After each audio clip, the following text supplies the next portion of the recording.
bushes. Can you believe it? I can, because the animals sometimes don't like the camera as much as I do. Good afternoon, my name is Taylor McCurdy, and on camera with me today is Craig, aka Batman, and I've been told to cue my sparkling personality this afternoon, so that's what you shall be getting.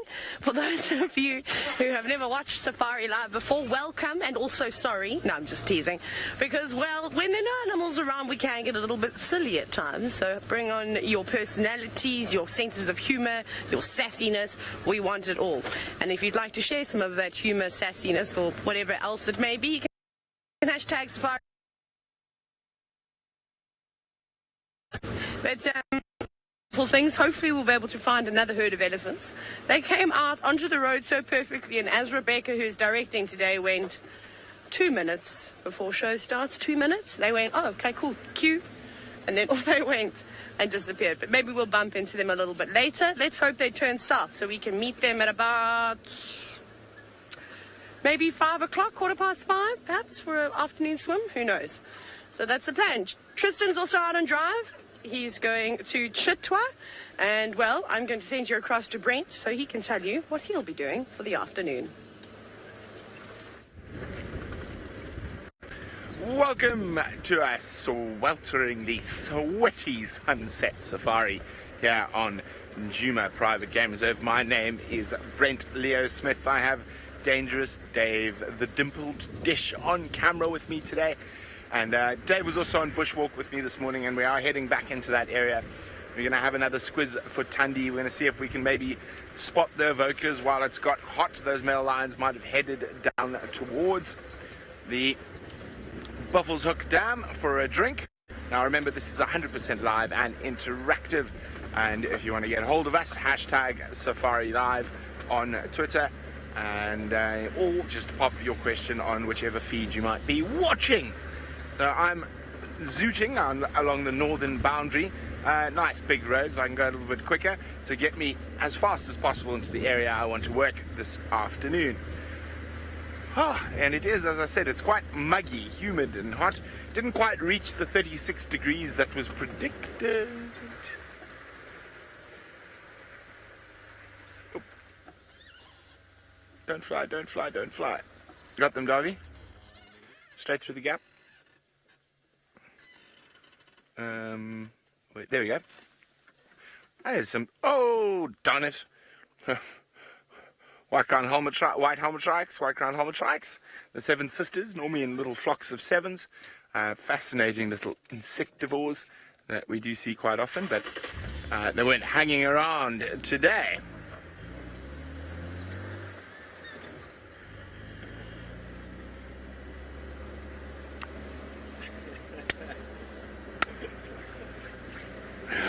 Joy would like to know when she's going to get a view of Dave's dimples. I will definitely fix a view of Dave's dimples today at some point, Joy. So you're going to have to watch. You not know where it's going to come. His dimples are there. They're very dimply at the moment. Dave actually looks like he's starting to blush as well. So while Dave blushes and I contemplate the best way to get his dimples on camera, let's go across to Tristan to say good afternoon. Well, we did have a bird that was sitting there that we were hopefully going to show all of you. There was a red-billed buffalo weaver that was busy messing around on the termite mound, but it flew away. And so now it is gone, and you are just left with me. Anyway, as Brent mentioned, my name is Tristan. On camera today I've got Sebastian. There we go. There's the thumb as per normal. And I'm glad that you got to see the dimples of Brent, and I hope Dave also smiled for all of you, because old Dave has always got the dimples out, and I know lots of the ladies love Dave's dimples, which is very, very good. Good. Now the plan is for this afternoon is that we are going to be heading down to Chitra, so we're going to be going that way and try and see if we can pick up a leopard somewhere. I have a sneaky suspicion that maybe Hosanna went that side and is somewhere behind the dam wall, so I'm going to try and head that way. Also, it's quite a warm, muggy afternoon, and so there should be a lot of things happening around the dam itself, so that's why we're going to go down that way. Hopefully we'll be successful. I think it's a good plan in the long run, and hopefully it will pay off for us, because I need a little spotted action in my life. It's been a full sort of 48 hours since I've seen a leopard, and that means that I need to go and have a little look for one and see if I can find them. Now, Joshua, you want to know if there's any updates on the Styx Pride? Last tracks I heard this morning, which I don't know if they were found, was going north into Torchwood, and then they kind of went along Gowrie Main a little bit, but apparently north into Torchwood. So that's the last update I got. They might have gone anywhere from there, maybe even down back towards Chitra, so it might be worth checking around the Chitra area, and hopefully we might get it right. So that's the kind of idea. Anyways, we'll head in that direction. Funny enough, I actually got a good update about the Avoca males. We're talking about the Avoca males, and Brent was obviously going to go past that area, but I just spoke to somebody that works where the Avoca males come from. So apparently they come from an area in the Timbavati, as you guessed it, which is the Avoca farm, but they actually have been hanging around a lot in a place called Makani, which is a lodge up in the north there. And that lodge, they were telling me about the Pride, and apparently the Pride was over 20 at one point, and they then kind of moved, have sort of broken apart, and there's now only 15 of them in the Pride. But these boys that we're seeing, there's two different groups. So there's the two Avoca males down in the south of the Sabi Sands, the one that is responsible for killing the for killing the Southern Pride lioness, and then there's these three boys that we've got here. Now, I asked when they were born, and I was told that they're born in July 2013, which makes these males much older than I thought. I thought they were around 4, but apparently they're around 5 years old, so a lot older than we thought, and they've come from quite a long way away. Apparently they've been incredibly good on the hunting side of things, but all three of those males were already starting to hunt at 1.5 years old, so very similar to the age of that lioness that we saw yesterday, and you saw how small she was. And one of them apparently pulled down a fully grown female buffalo already at 2, so it's pretty incredible, and they seem like they're pretty good with buffalo, much like the Birminghams were. So those males that originate from the Timbavati area seem to be individuals that really do well when it comes to these males and towards these kind of areas, and buffalo in particular. So they've moved in the right direction. Now, Katja, you're asking, are any cubs in danger with these Avoca males? Most certainly, yes. Every single cub that we see here. So the Torchwood Pride cubs, the Nkuhuma Pride cubs, the Stick Pride cubs, they're all in danger from these Avoca males. If they assert themselves here, they undoubtedly will kill all of them. So even the sub-adults from the Nkuhuma Pride, they might be able to get away with it, but they are still theoretically in danger because those sub-adults are not yet adults and are not yet mating. And so every single one of the young lions that we see at the moment theoretically could be in danger should the Birminghams not arrive back here. I wholeheartedly expect the Birminghams to come back. I don't think the Birminghams are going to just leave this area and not come back in the next few days.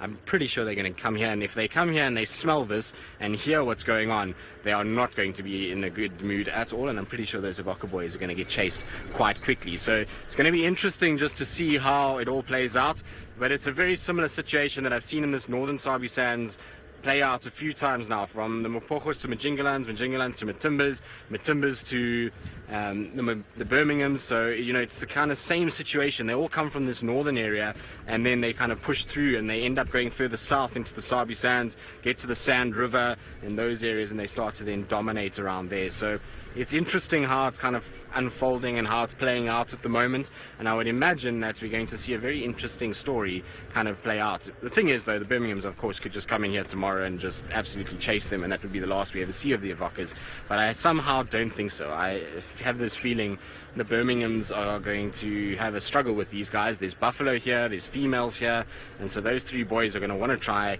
and establish themselves at some point and try and set up a territory somewhere around here. Right, now I'm going to carry on towards Chitra. While I do that, let's send you across to Taylor McCurdy and find out what she thinks about all the drama that's going on in the tawny cat world. Terrifying. I'm anxious just thinking about it. Obviously, I suppose it's normal, but it was quite sudden, and I bet Brent kind of feels the same, being ambushed by this change up of cats from leopards to lions. Obviously, we've been away for quite some time. And, well, I can only speak for myself. I was just starting to get into the drama of the triangle lions. And then all this is going on. As Craig always does. Do you still do that noise, Craig? Normally when it could be for anything dramatic, or, yeah, is it normally for dramatic effect, hey, Craig? Anything, says Craig. He'd do this, he'd go... done with a head shake as well. So that's Craig's thing. I do the yaw and shoo, and we've had this conversation already. We won't go into it again. So guys, we're on a fire break now. I thought because Hosanna and Tamba, wherever those beautiful leopards may be, they like to move around during the day. So I thought, well, we better do a little mini boundary patrol just to see if any of their footprints come into the reserve. But actually, I lied. I didn't. I made a mistake. I turned down a road that I wasn't supposed to, and then it led me somewhere else. I'm actually trying to get to Treehouse. So we're going via today, but then also checking to see if there's any leopards that have come into the property. There's quite a few clouds that have come over, and the temperature's definitely changed. It's got a lot cooler in the last 15-20 minutes. So I wonder if any of the big cats are going to take advantage of this. I'm hoping, though, that we will catch somebody on the move. Maybe we'll get Hukumuri. Maybe he's around. I don't actually know where he is at the moment. But we will try. So we'll get to Treehouse Dam, see what's happening there. If there's any elephants, if there's any new leopard tracks, perhaps there's a flock of guinea fowls waiting for us, who knows? And then we will decide where we'll go to next. Craig can choose the next dam. Craig, you get a lot of responsibility today, Craig. I hope you're ready for it. But yes, otherwise a very quiet afternoon to start off with. Maybe some kudu, some nice kudu bulls, perhaps. That's how we could start the drive. I'm also looking for birds, insects, anything that wants to show themselves. Oh my goodness. Oh, Brent's in trouble today. He's been teasing everybody all afternoon, and well, Craig's already pranked him once today. We'll chat about that a little bit. Let's go across to Brent, who's somehow looking at David's dimples.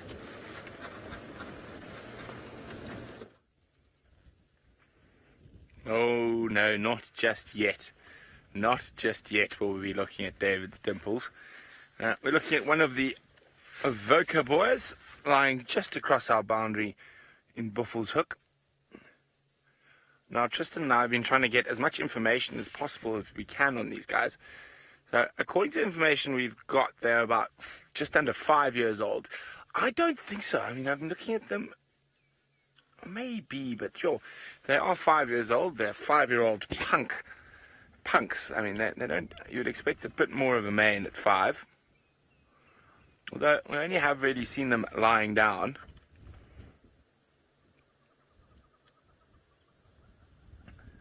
They come from a very big pride, apparently, a pride of over 20 individuals.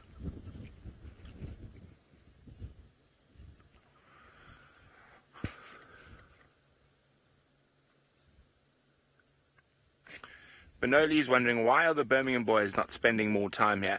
Well, Benoli, they're busy chasing new females down south around the Sand River, and most lions that move through the Sabi Sands or come from the north tend to seem to do that. They come down, and then they take over the north, and then eventually settle in the centre or the west. So it'll be interesting to see. I'm not saying the Birminghams aren't coming back, but yesterday they were over 20 kilometres away, which is a heck of a long way from where we are now.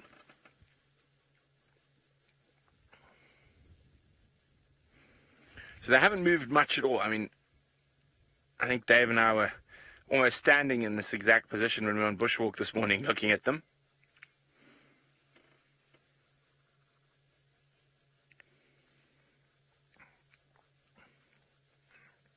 It's quite hot. I see. I think they might have pulled some of the buffalo carcass they stole down into the drainage here.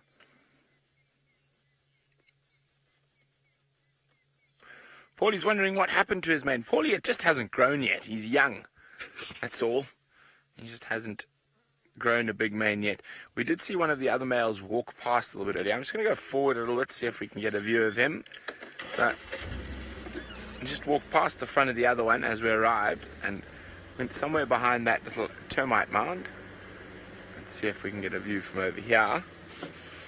No, it is a wall of green. Let's try a little bit higher.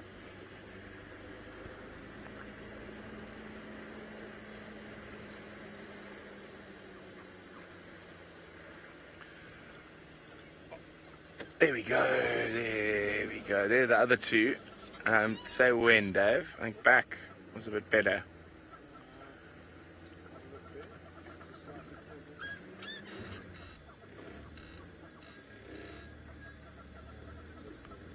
Okay, let's just go. Let's try a little bit further forward.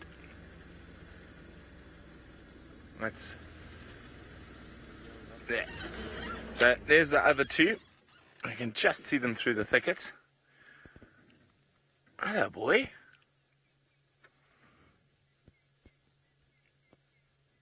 So there's two of them actually lying there. We can only see one clearly. The other one was to the left or to the right? I think it was to the left. Sorry, I mean to the right, Dave. Sorry. We were on the left one. Behind that bush there somewhere. Here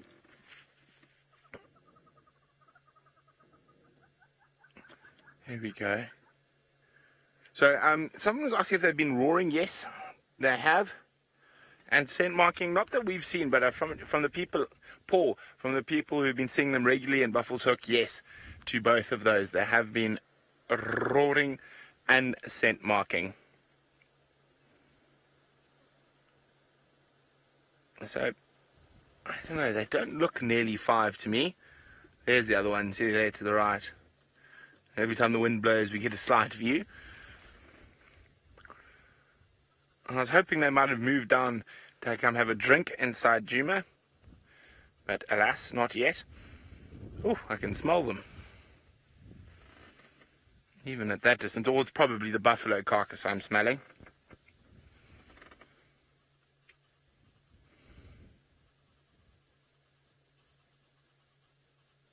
Okay, well, I don't think they're going to get up to too much, and we've got some tracking to do. We're going to go see if we can catch up with Madam Tandy,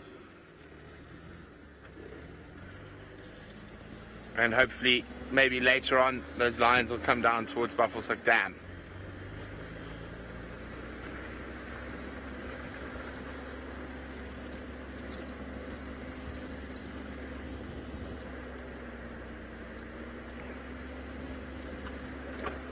Now, I'm just trying to decide which way to go. Let's go this way, just in case there might be some ellies down towards Buffelshoek. This is where we saw Fang's herd enter from the north this morning. So they might be still hanging around this area.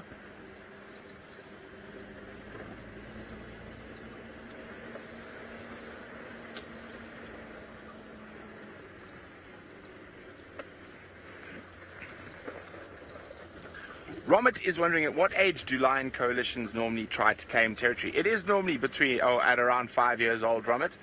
It all depends. Sometimes bigger coalitions of 6 or 7 males might try a little bit younger, but normally between 4 and 5, but generally closer to the 5-year-old side is when they will start trying to claim territory. Okay. Hold on, Dave. Bumpety, bumpety.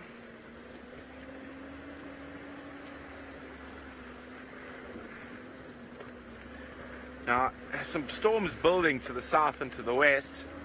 I don't think they're going to get to us, though, unfortunately.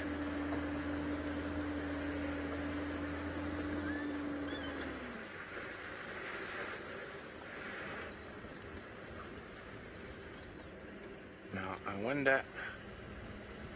There's lots of vultures spread out here, but those are all from the kill that's in Buffelshoek. But there's only so many convenient trees to sit on.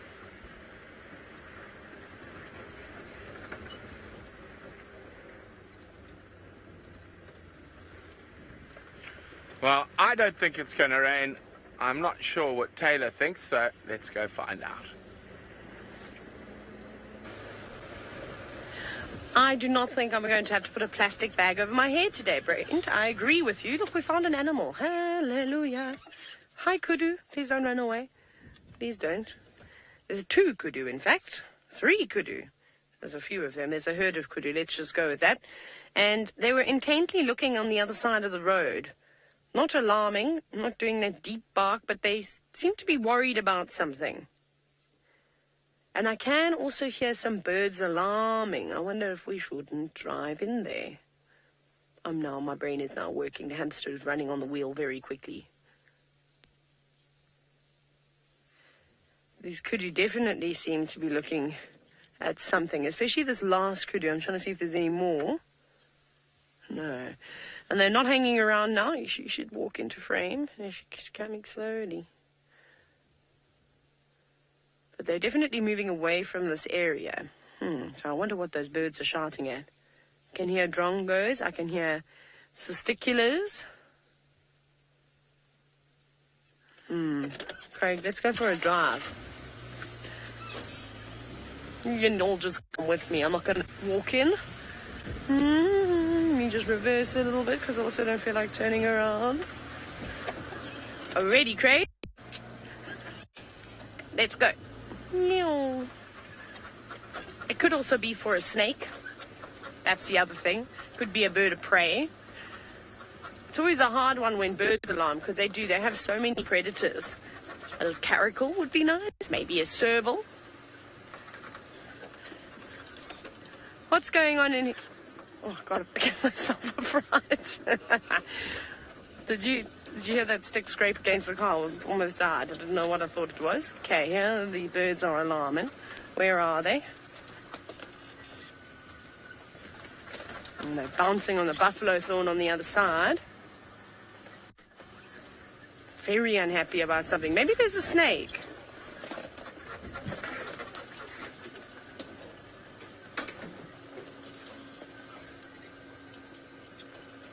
Let's quickly stop and have a little look and listen on this buffalo thorn. There's a chugra. Is that a chugra? I think it's a chugra up top right. It's bouncing. If you go up a little bit higher. There we go. Very unhappy.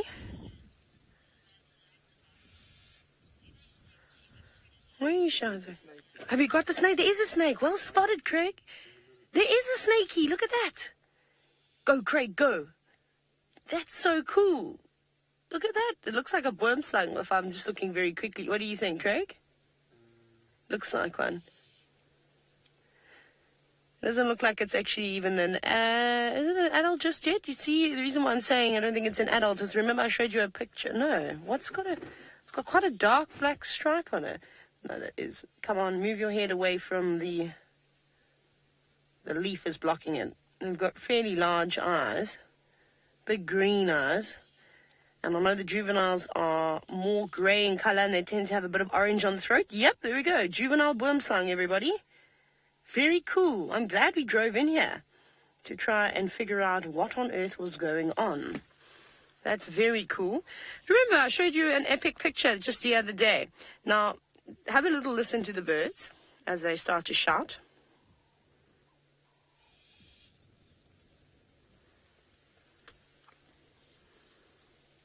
Look at that chugra inspecting it. You better be careful. Very careful, birdie. You're getting far too close. And they will do that. They'll get really, really close and then try and just peck at the snake, as also like we see birds mobbing other birds. They'll mob snakes too and peck at them and annoy them in the hope that they will just move away. But I reckon that the snake is going to sit still now and just keep watching where those birds bounce around. And you can see that chugra, that brown crown chugra, has got a very sharp hook on the end of its bill. So it needs to be careful because if it were to peck at that snake, it could quite easily open it up slightly.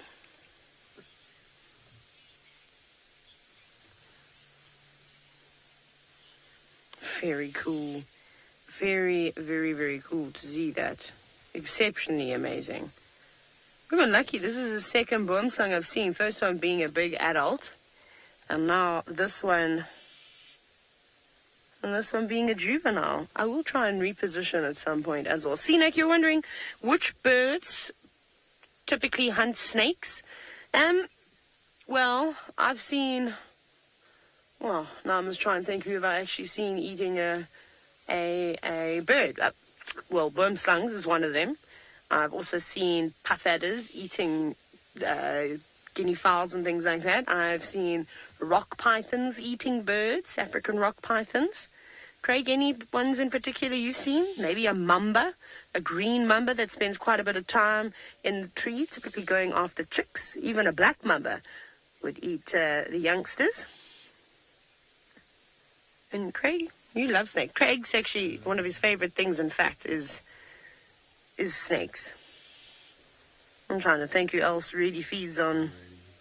Maybe a tree snake if it was quick enough to grab one, but I mean, not tree snake, sorry, I meant to say a spotted bush snake. Look at that. Look at it's puffed itself up. Now you can see the orange on the throat that I was telling you about that you typically see with the juvenile boomslang. It's very unhappy. So kind of like how a chameleon blows its throat up to say, hey, get away from me, or to try and make itself look big and scary. That's exactly what this boomslang is doing to the chagra right now. And like we were talking about, even if a snake were to strike at the bird, it really needs to bite down hard and almost chew in order to get an effective amount of venom out, because they are back-fanged. So their fangs aren't situated at the front of their mouth. That's so cool. Craig, do you want me to go a little bit further forward? We can totally do that. Let's do that. I'll go in here. And then we can have nice close-ups. Sherry, you've said, is it rare to see a snake here? No, not necessarily. It's just hard to find them. So we see a lot of evidence of snakes. The snakes crossing the roads, so their tracks. We see their skin often after they've shed it. Can you still see it, Craig? Let me go to... Oh, I can see it. I can try and point to you. Yeah, in there. Somewhere. So it's just really, really tough to find them. I'm just trying to find it. I can see it with my eyes. Let me try again, Craig. Is it a little bit further to the right? I'm just trying to gauge. I'm sure it's there somewhere. Maybe there? No, I think you might be on it. I can totally see the snake. Not here. All right. Oh, there we go, Craig. I've got it. Okay, well, I've got the snake in frame, and I'll point it out to Craig in 2 seconds. Off you go across to Tristan. He's whipped out his mobile. I wonder what he wants to show you. Well, good luck, Taylor. I hope that you find your snake. I'm not sure what snake it is, but hopefully your snake makes another appearance. As you can see, we have found, well, what I was looking for, which is leopard tracks. And so these tracks don't look that great. They're not from right now, but today we've had a lot of wind that's been blowing about. So I think that they might be from this morning. Maybe some of the tracks that Taylor was following early this morning, so maybe Hosana or Tingana that have walked in this area, and so they seem as though they've gone through maybe during the course of the early hours of this morning, or not early hours this morning, maybe around drive time. And the thing about them is that the reason why I say that they're probably from that time is because there's one or two little things on top, but also the amount of wind damage to these tracks is quite extensive. There's a lot of sand that's kind of blown off the edges onto the track itself, and we know it's been very windy during the course of today, and so that's probably why.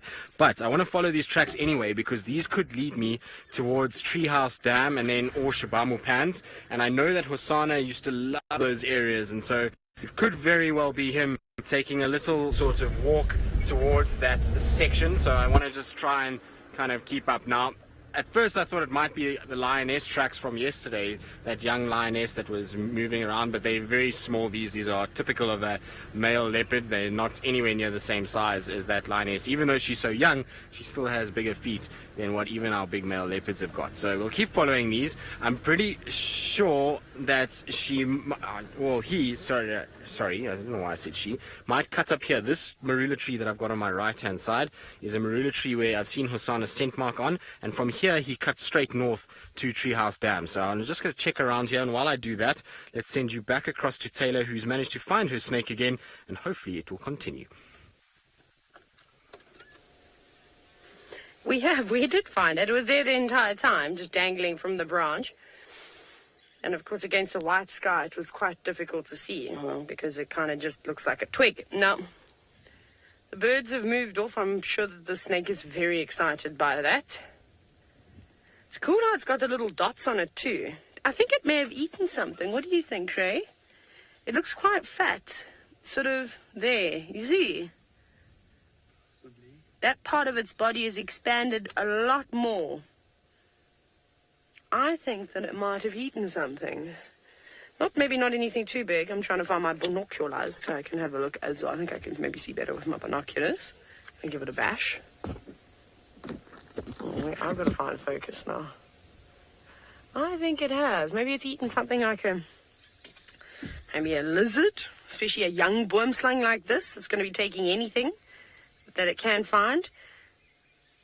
A mouse of sorts. There's plenty of little rodents and things around at the moment. Maybe even a bird. Now, Coast Cider, you're wondering if any of the snakes in Africa make noises.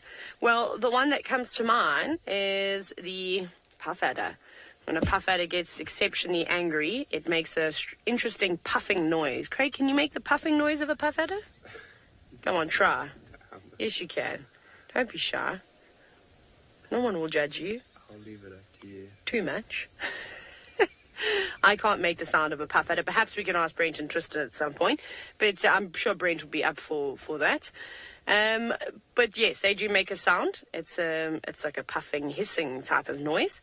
They get quite upset. But the puff adders are sort of in the viper family. So when you look at them, they're a little bit like a diamond back rattlesnake with a very triangular sort of head and then short, stout bodies. But they don't have a rattle at the end of their tail, but they've got those very dramatic markings on their backs too.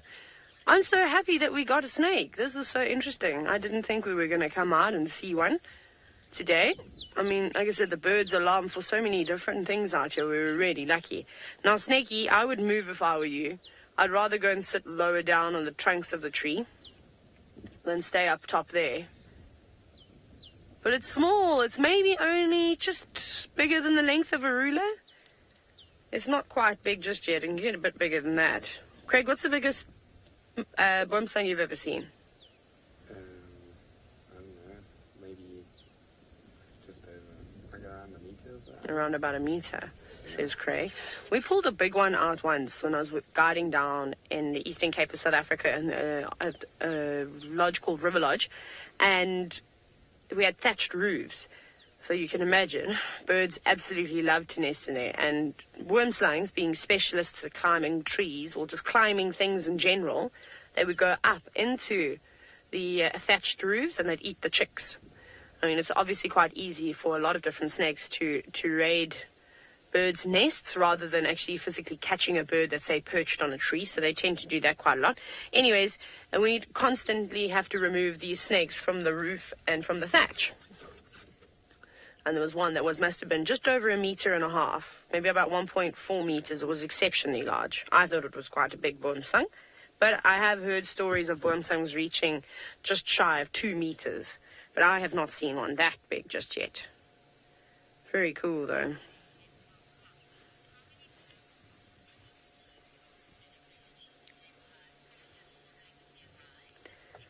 Joy, you're wondering if there are any little hatchlings, how many hatchlings they have in one go. I don't actually know how many would be in one sort of clutch. I'm trying to think, maybe I'm just going to guess here, between 15 and 30, somewhere around there. They typically have quite a few.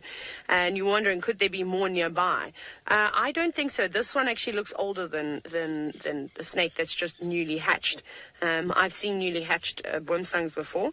They are, I'm trying to think how big they must have been. They must have been only about 10 to 15 centimeters, maybe a bit more than that, maybe 15 to 20 centimeters. Also, somewhere around there. So I think this one is a little bit too big. I think it's been around for a few months at least. I'm actually not sure how quickly the boomslangs will grow. I think it also depends on how much they need to eat. And, well, we can chat more about that in a little bit. We'll just talk about general snake habits. But we'll sit here for a little bit longer and see where the snake goes. But Brent has now got his eyes focused on the ground. There we go. Tandy's tracks on top of our bushwalk tracks. Sneaky, sneaky Tandy. Okay, so she's heading down to south. I'm pretty sure the cub is stashed where we thought it was stashed this morning. So she's heading that way. So we're going to do the same. Check the Nyala Road south. Hopefully we get some luck.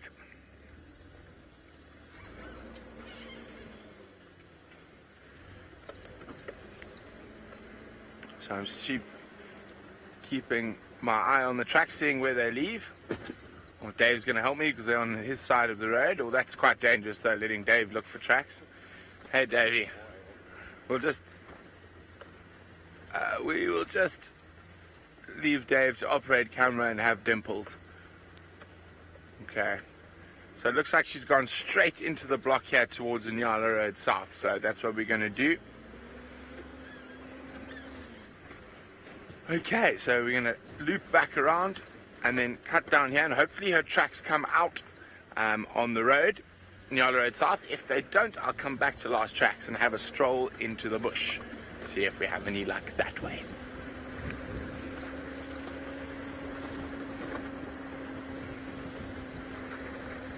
Now, it's actually quite pleasant now, even though it is a bit muggy. The temperature's dropped with a cloud cover, so and come back here. Lots of elephants were around here, so I think she probably heard the elephants and then went that way.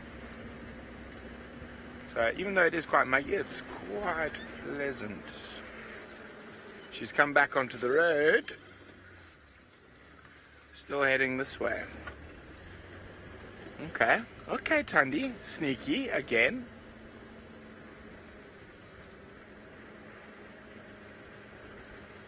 Monique is wondering, do I have any idea where Hukamuri is? I don't. The last I heard, he had a bit of an argument with Anderson, but I'm not even sure where that took place. I think Tristan knows more about what happened there than I do.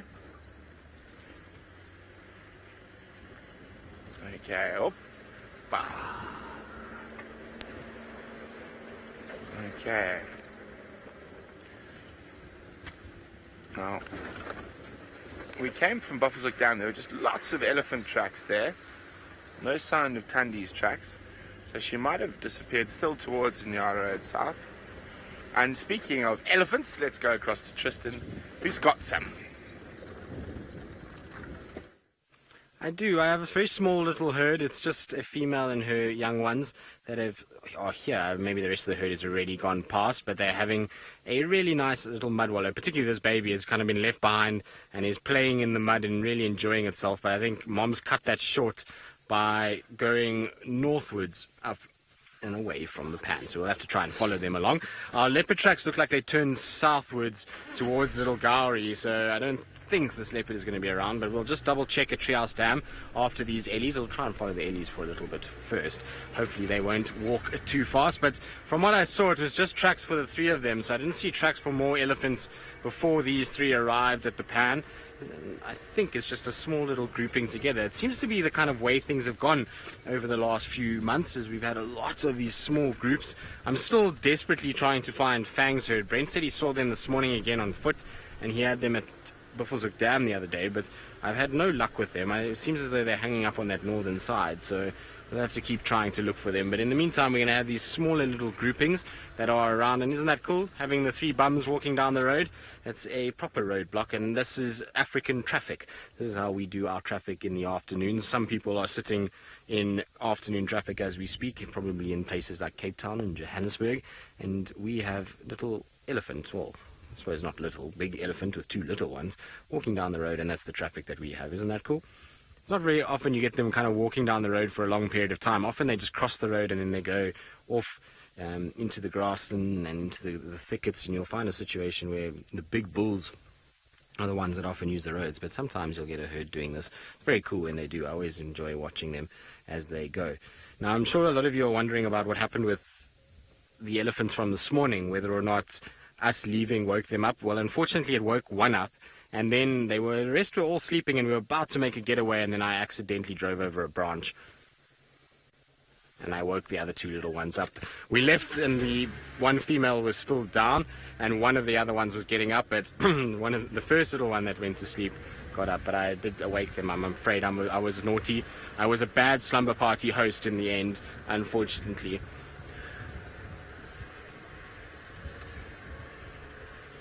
Right, now I'm going to keep going towards these ellies, see if we can sit with them a little while longer. While we do that, let's send you back across to Taylor, who's still got that snake, and I believe it's slithering down the branch. Look how cool this is. The snake has moved just a little bit. I also climbed out of the car to try and take a photo of it. So I'm climbing back into the car now. I'm going to just stand next to it and plug myself in, and I'll watch a monitor from here. I was having a little look around to see what else we could find, but no more snakes. But it's definitely eaten something.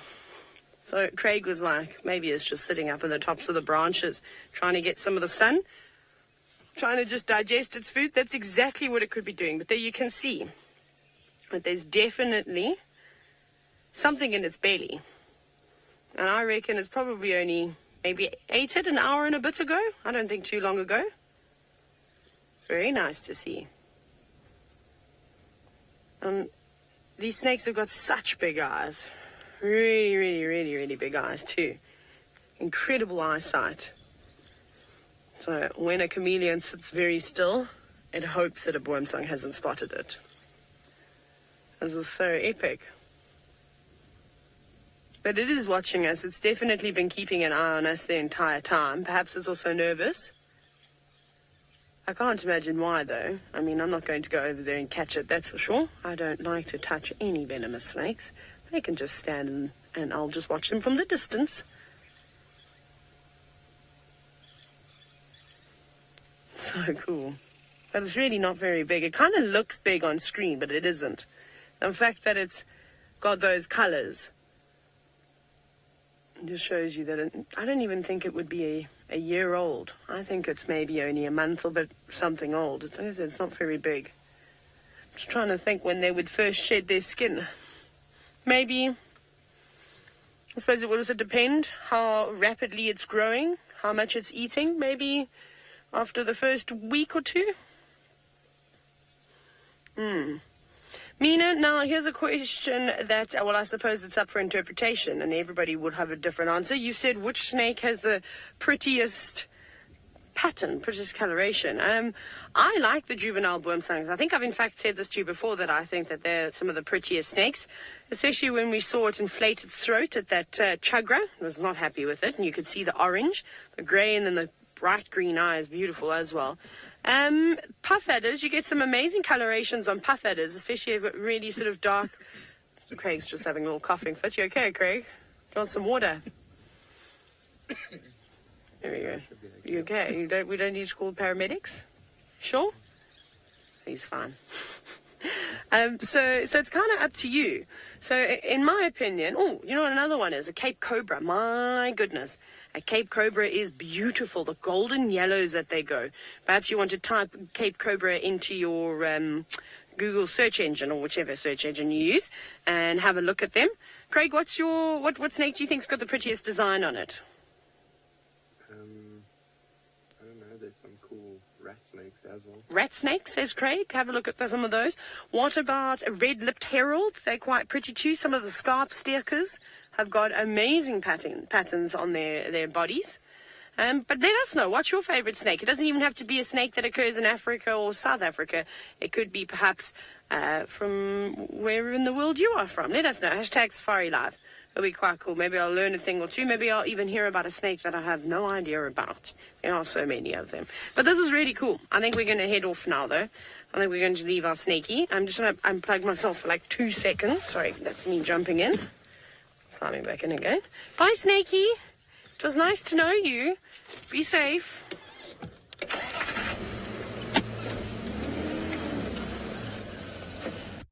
There you go here. Wait. Kathy, you're wondering when it will turn green? I suppose, or you said, is it only the males that turn green? Yeah, the males are typically green. The females tend to sort of be more brown and greyish in colour. I don't know what the sex of that little one is, unfortunately. Let me try and get out here. I don't know. I don't know the answer to that one, unfortunately.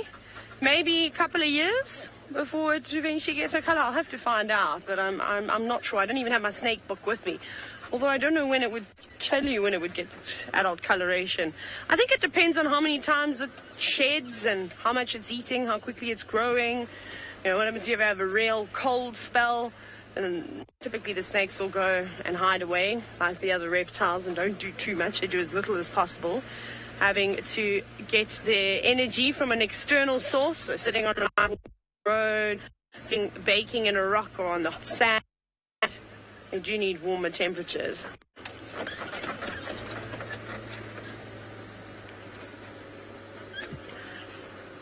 Olivia, you said that your favorite is the horned viper. Very cool. I'll have to have a little look and see exactly what that looks like. Right, off you go back to Tristan to see if he's doing well on Chitra. Well, Taylor, I'm not sure, no.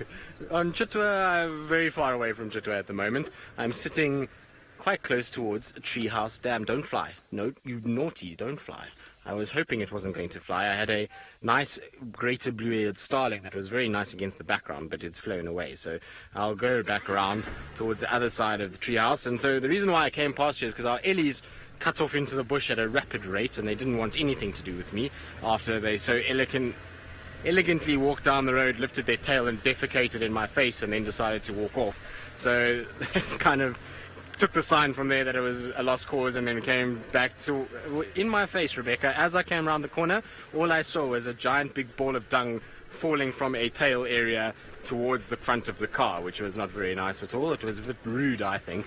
Anyway, we kind of decided we'll just take the message and go. And so I thought I'd just come to Treehouse to check if maybe this leopard did turn back, but no tracks coming this way at all. It seems as though it went south into Little Gowrie, which I suppose is par for the course for Hosanna. I'm just double checking because sometimes he can be a little bit of a sneaky leopard when he wants to be. He can lie somewhere where it's kind of plain sight, but you don't see him until the last minute. But I don't see anything. The only thing I can see is impala, guinea fowl, and a kudu in the background. So it's our same group of male kudus that we saw this morning. That's not the same one that we had this morning, but it's the same grouping because I saw the other two.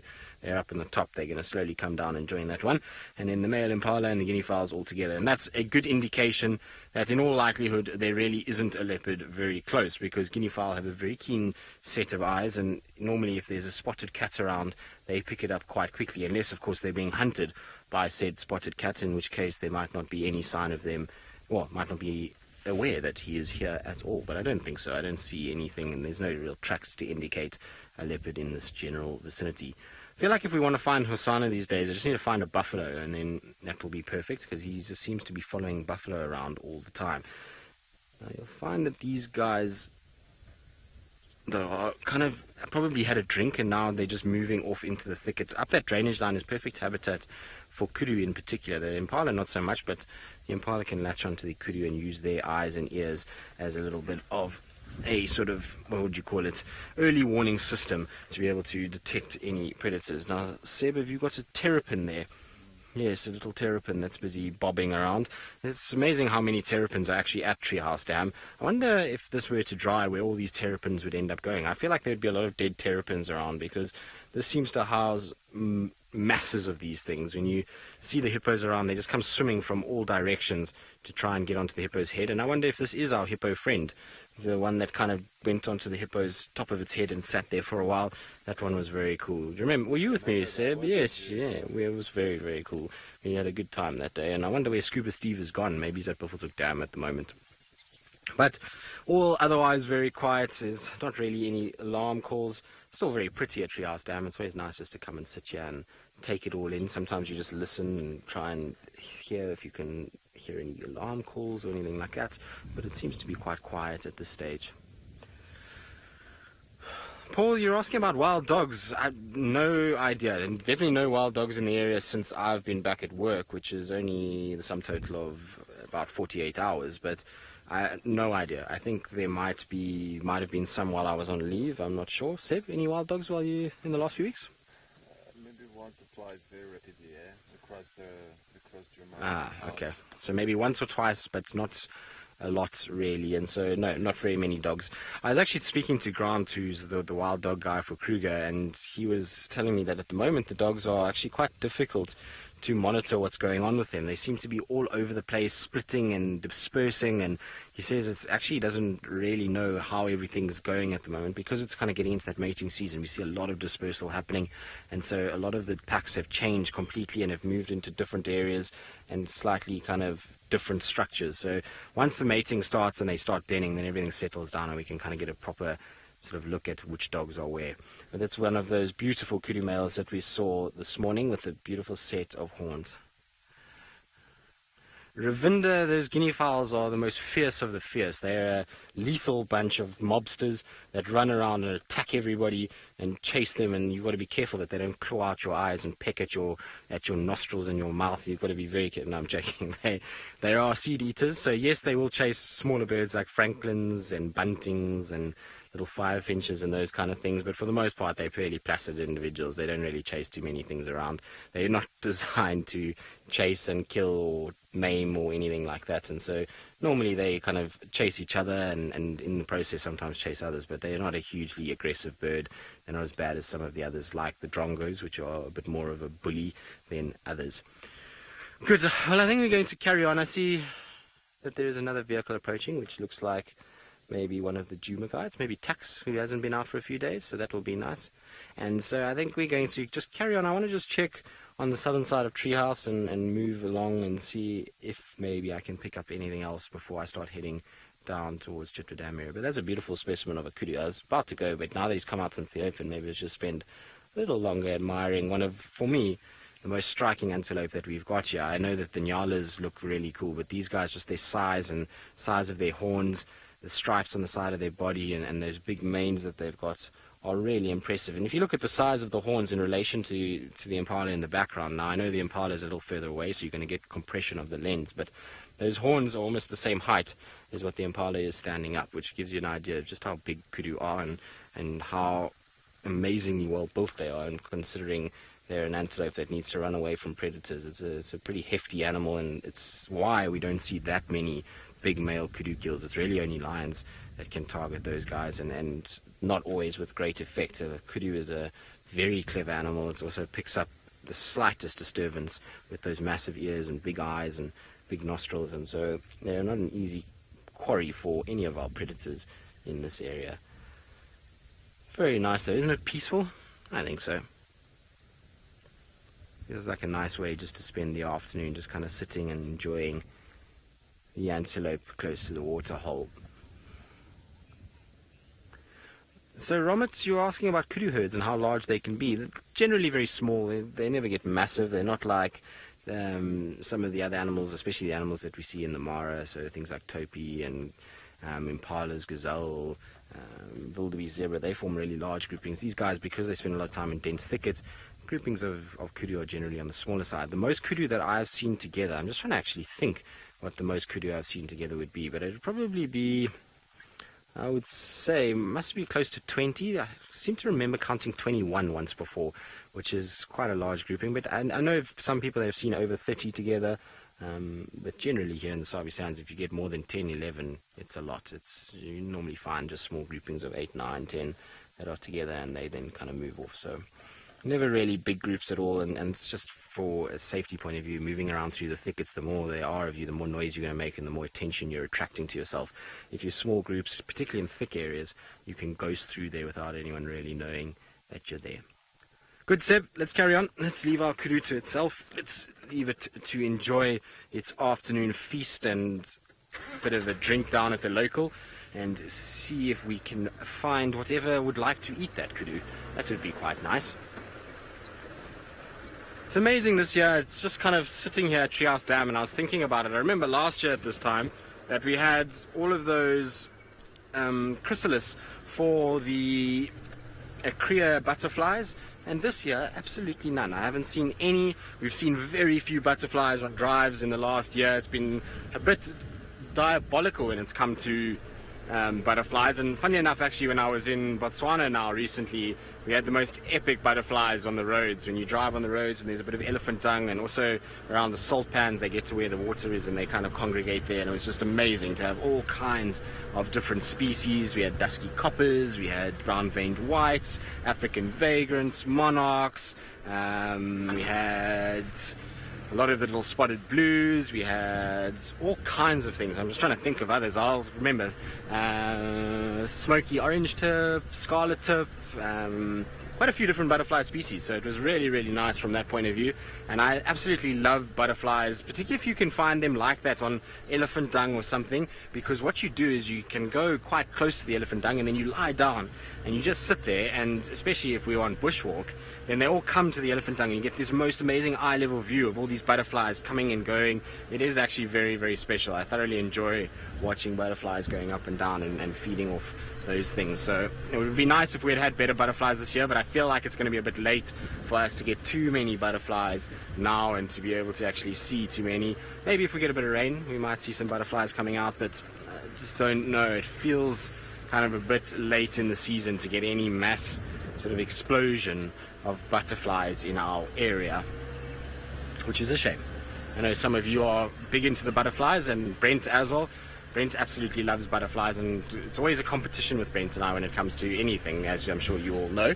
And butterflies last year was a big one, and we wanted to try and see if we could get a few species, and this year has been a little bit disappointing. I haven't even seen Brent's favorite butterfly, which is the wandering donkey. I know that he loves wandering donkeys, and the only reason he loves it, I think, is because of the name more than anything else. But it's one of the kind of a Kruger species that we get out here that's got a very transparent wing, and very pretty little butterfly as well. So none of them. What has been quite good this year though is the diurnal moths, which is that's oh, I forget the name now. Tiger moth? No, not a tiger moth. It'll come to me just now, but the diurnal moth that we get out here, superb false tiger moth. There we go. See, pudding brain is starting to solidify, and I'm starting to get a real brain again, which will be quite nice. And so hopefully we'll be able to remember more things as the next few days go on. It's amazing how going away on leave makes your brain just go to mush and you forget all the things that you're supposed to remember on a day-to-day basis. But superb false tiger moths, they've been actually quite good. I've seen quite a few of them, which is those beautiful yellow moths with the black, and then when they fly they get this red. Very, very, very cool little moths to see, and quite a few of them around, so that's quite nice. Okay, well, no leopard around that I can see, no more tracks coming north, so I think this leopard has gone south, I'm afraid, into Little Gowrie, which is a bit of a disappointment. Sad face, but you never know, actually, because you might find a leopard coming back. We know with Hasani he can do loops all around. Right, now I believe Brent Leo Smith has finally fought off gremlins and found himself some semblance of signal. So let's jump across to him and see what he thinks about the butterflies that have been around so far, and whether or not he thinks it's been a disappointing butterfly season.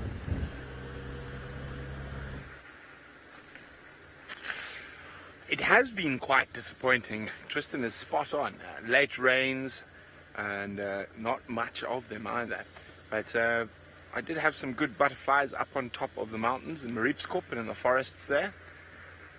Some Shiraxes and swallowtails.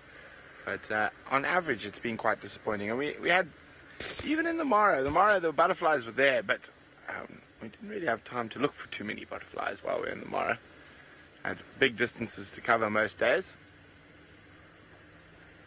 Now, Tandy's last tracks went into the little river that flows out of Buffelshoek Dam. We've checked Buffelshoek Dam. Oh, no sign of her there. There we go. Oh dear, it flew away, Dave. It flew away, Dave. It flew away. So redback shrike. Dave, the birds don't like you today. So I'm just on Hyena Road at the moment, making sure she hasn't cut through the block up here. And if we have no luck on Hyena Road or Central, then we're going to head back to the last tracks and take a stroll.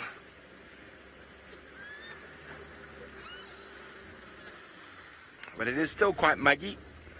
But those tracks are from after drive this morning, so sometime during the middle of the day. I just said to Dave, she's becoming more and more like her dear old mom. Walking during the heat of the day, moving up almost the same paths that her mother used to use. This route she took this afternoon is a very, very, very much a Karula route, one that Karula used to use regularly.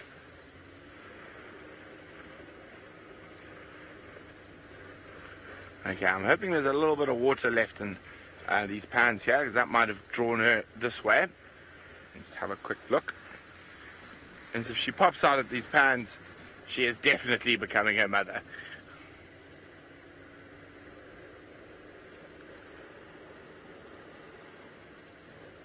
I'm not sure if there's any water in here, that we're about to find out. But if we find her lying next to here, there is a bit of water.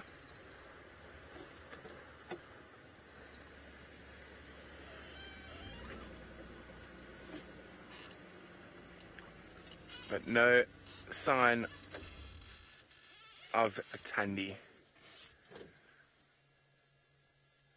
I can hear there we go, up right up on top right little branch that's going out. No, right up top of the tree. There you go. Top little right branch. There. No. They must have a nest. Oh no, a little bit up against the branch. There we go. I could hear the oxpecker. I couldn't see it. There you go, red-billed oxpecker, making lots of noise. You can also hear a rattling testicular somewhere in the grass. Ta, ta, ta, ta, ta, ta, ta. Very distinct sound that the oxpeckers make.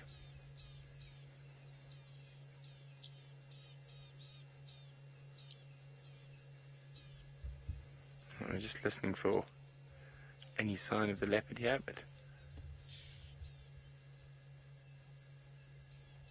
not hearing anything, so I think let's continue back towards the last tracks.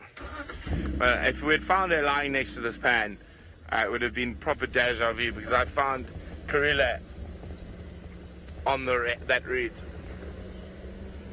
many times. Oh, broad-tailed paradise whiter, paradise whiter, paradise whiter, paradise whiter, paradise whiter. Not a broad-tailed paradise whiter, just a paradise whiter. No, paradise whiter. Where'd it go, Dave? Dave, you're chasing all the birds today. The coolest Jedi would like to know, speaking of birds, if leopards or cats are very hungry, will they eat birds? Yes, they will. Leopards will actually hunt the bigger birds, francolin and guinea fowl, quite frequently. And we've seen them do it here in the sands. So yes, they will hunt certain birds. I just want to carefully check here as we go up towards the junction with Central Road. Make sure she hasn't already been to the pan and then moved on. Alas, no tracks.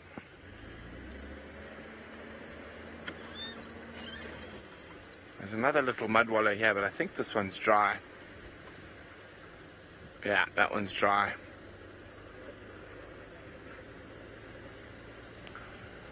So back to the drawing board, back to last tracks. We've done a loop around the area she's in. No sign of her coming out.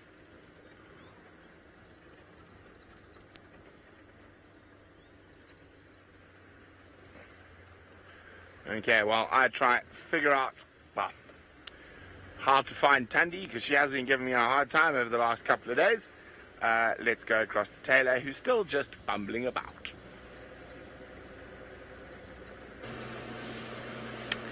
Well, I wish we were bumbling. We're driving really slowly at the moment, but because I'm still trying to hear what's going on in the bush. Craig and I heard an Nyala alarming quite hectically, but it sounded very far away. It sounded like it was in the block between Twin Dams Road, Mulwati, and Drakensberg Road. So or just off Mumba Road, there's this like little sneaky track that comes all the way around and hugs the edge of the Mulwati. Hello, Nyala. Funny enough, I was just talking about you. Don't think it was these ones that were alarming, though. It sounded further away. Hello.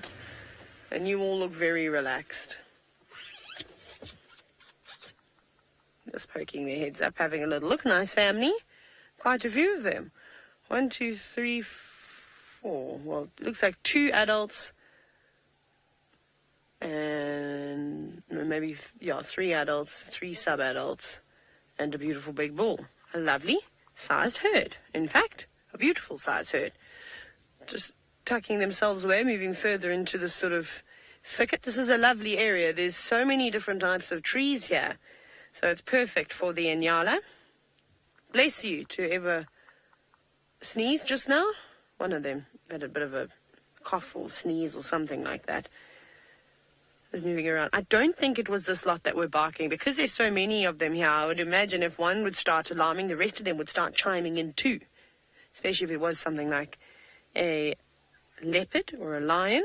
So I think from here we'll probably go back up through the Mulwati onto Twin Dams Road, or perhaps go through the Mulwati all the way, just to check the edge of the drainage line, and then go up Drakensberg Road, maybe check Mamba the whole way back. But in Nyala, if we hear anything barking coming from this direction, at least we know where they are. Is that a gymnogene coming in? I'm just watching to see where it's going to land. It's got very yellow legs. Is it? Oh, it was so quick. It was hard to see what it was. Looks like it's got something in its talons, though. Let's go around. Maybe we get a view of it. You hear all the birds starting to alarm as it's flying over as well. Race round, tuck under the trees. Oh, black-collared barbets, land. Where'd you go? It was like 4 black-collared barbets. They're quite nice. I haven't seen them for a very long time. Did you see that where that one went? Top there, in that buffalo thorn. Something flew into the sort of more to the, a little bit to the right. But at the top, no, the buffalo thorn. So you see the one with the thin branches on the top left. There you go, center frame, yeah. In there, and then if you go up and to the right a little bit. I think one of them flew in there, but I can't see it moving around. There's too many leaves, unfortunately. Ah, that's a pity. Silly barbets. Beautiful birds. Got lots of red on them. Black ring around their necks, as their name suggests. They love it around this drainage line, but we don't often get to put them on camera either, so it would have been a nice one, especially for all the first-time viewers.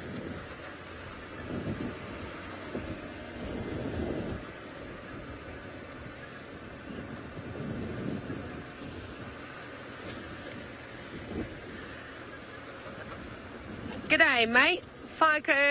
Jerry, you're wondering if this is down under. No, it's not. This is not Australia at all. This is South Africa, where the bush is even cooler than Australia, if I might say so myself, just because we've got lions, leopards, elephants, buffalo, rhinos, all those really cool animals and amazing birds. So this is in the Sabi Sand Vultures, which is a private wilderness area that's open to the greater Kruger National Park. Perhaps you've heard of it. But welcome. Ask away. Oh, apparently I'm in slow-mo again, and I laughed because someone the other day said that when I it's like basically normal human speed.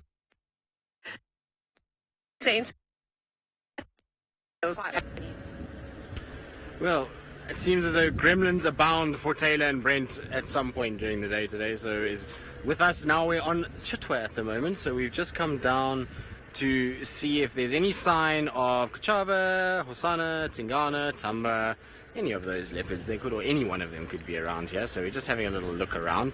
Just going slowly on the northern side of the dam. I want to just check around and then come back down Gowrie Main. Just have a little look. I'm not sure exactly where Taylor had Kuchava's tracks this morning, or where they went from last night.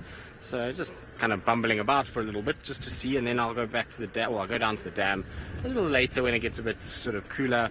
Hopefully then we'll start to see some ellies coming down, and maybe just general sort of action at the dam itself. Chitra Dam is always a great place late in the afternoon for a lot of animals, so hopefully that's going to be the case. It's a bit quiet at the moment. I don't see any signs of anything right now, but hopefully we will find something.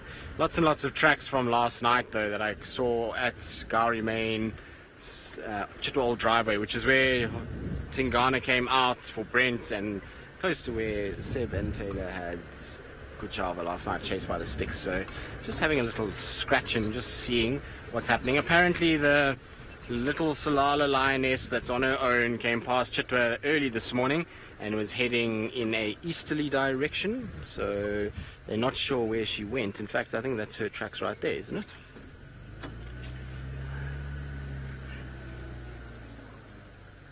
So there we go. I think that's her tracks right here that have come over and going southwards in this little mitre drain. And so they probably went past the lodge and then they headed in a southeasterly direction from there. But you can see them kind of in that sand there, a little bit nondescript after the wind we've had today, but those would have been from last night, moving that direction. So apparently she wasn't, still looking very, very kind of skinny and a bit bleak like she was looking yesterday afternoon, and I'm pretty sure that's how it's going to go.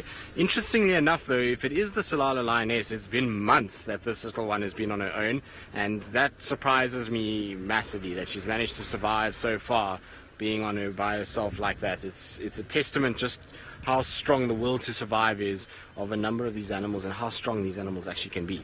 Now, this is quite cool. So you'll see on my left-hand side there's a male impala. Now, hopefully he doesn't run away. No, don't move. You're supposed to stay where you are because you've got an interesting face that I want to show everybody. Because often people will say there's a species of impala that occurs in Namibia called a black-faced impala. And during this time of the year, or as we start getting closer towards May, some of our impalas start to present this sort of black face as well. And everybody always thinks that it might be a black-faced impala here in the Kruger, and it's not the case. This is from when they go into the rut, the males start to get this darkening of the nasal area, and you see it quite commonly in this time of the year. So you will see other males that will get that same sort of dark coloration, particularly when it's rutting season. And you can see all the females are around, so he's obviously trying to start securing females already, although he's got a lot of competition because there's a lot of males that are behind me at the moment, so he's going to have to fight quite a few to get any of these girls to be able to mate with them. But it's almost that time where it's going to be pandemonium amongst the impala herds. Oh, there's a little hitchhiker. I've got to love oxpeckers. They always seem to be busy, and you can see how that one is just grooming straight through the fur, kind of combing for any of those little ticks or any parasites that they can potentially get and be able to feed off. And it's amazing how they move around on these birds and how they're able to get onto the top, kind of comb through as well as climb on the sides, and they've got those specially adapted feet that just help them to be able to do this, because a normal perching bird, so normal passerines, would struggle with this because they don't have the ability to really grip on a vertical surface. But these guys, because they've got those X-shaped feet, so they have two toes going back, two toes going forward, and that allows them then to almost act like grappling hooks along the side of the body, which is very, very cool. All looking very pretty though, considering it's now the end of summer. They should look at their best. They should be able to have the most food that they've had throughout the year, and so their coat should be really good, and their general body condition should be at the best that it's going to be. But I think it's going to be a tough winter. If we don't get more rain, we're going to have a very dry winter once again. There's a lot of water points that are dry already and that are not going to house water for very much longer. Some of the others that still do, which is going to be interesting. So it's going to be a tough winter, I think, if we don't get rain. I'm pretty sure we're going to have a similar situation to what we had last year and the year before, where a lot of animals are going to be quite desperate for water. They're going to have to move to long distances to find water every day. And Chitra Dam will become another hotspot once again, as will Twin Dams and Treehouse, given that those are the only real water points. And Buffelshoek Dam actually this year might be quite a big one, considering that there are a few buffalo around, and that dam seems to have the most water on Djuma at the moment. Very cool though to see. It'd be nice if they started shouting, because that means we would then have maybe a little spotted cat around, but we'll keep looking. I'm sure Kuchava's not far. I think she might. I have this feeling that there's a leopard behind the dam wall, but I don't want to play my trump card until I can actually, until it's the last resort, because once we go there, then I'll feel a little bit more demoralized. I don't want to be demoralized. I want to have high spirits, and then when we go down there, we're going to just kind of top it off by finding a leopard down in the bottom there. But what I want to do is maybe just check going northwards up the Mulawanini, if it is drivable. It was drivable the last time I was here. So, now apparently is my signal okay, Rebecca? You broke up a little bit. I didn't hear you before I go any further. Rebecca? You there? It's interesting. Doesn't sound like I can hear Rebecca. There we go. There she is. Rebecca is there, so hopefully we'll be alright. Is our signal okay, Rebecca? I don't know. Okay. Good. So there we go. My signal is all good. Apparently they need to stay with us because the other two cars are having a few signal issues. So that's okay, Rebecca. You're welcome to stay with us. We're the fun car anyway, aren't we, Seb? Exactly.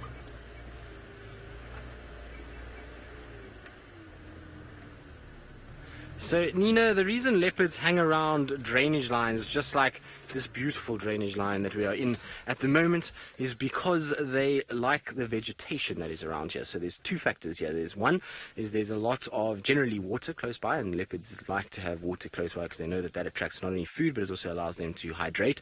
The second thing is vegetation that grows on the banks of these areas. So you see here, it gets quite dense, quite thick, and this is perfect habitat for a leopard to be able to hide and camouflage. And you remember, a leopard is an ambush predator, so getting into thickets like this helps it to be able to hunt, find the food that it likes. Also, this is a great place for things like bushbuck, Nyala, you'll find duiker even in these areas, and those are all leopard favorites. So they like these kind of places because of the habitat that it provides.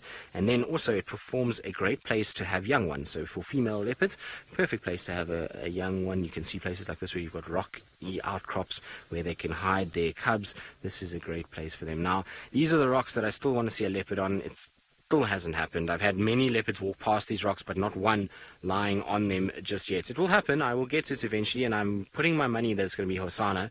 But for now, no leopard for me. Now, Rebecca, you would lie on here. Okay, Rebecca. Well, one day we'll have to organize with Chitra, and you can come and bring a picnic, and then you can have a picnic on the rock, if that's okay with you.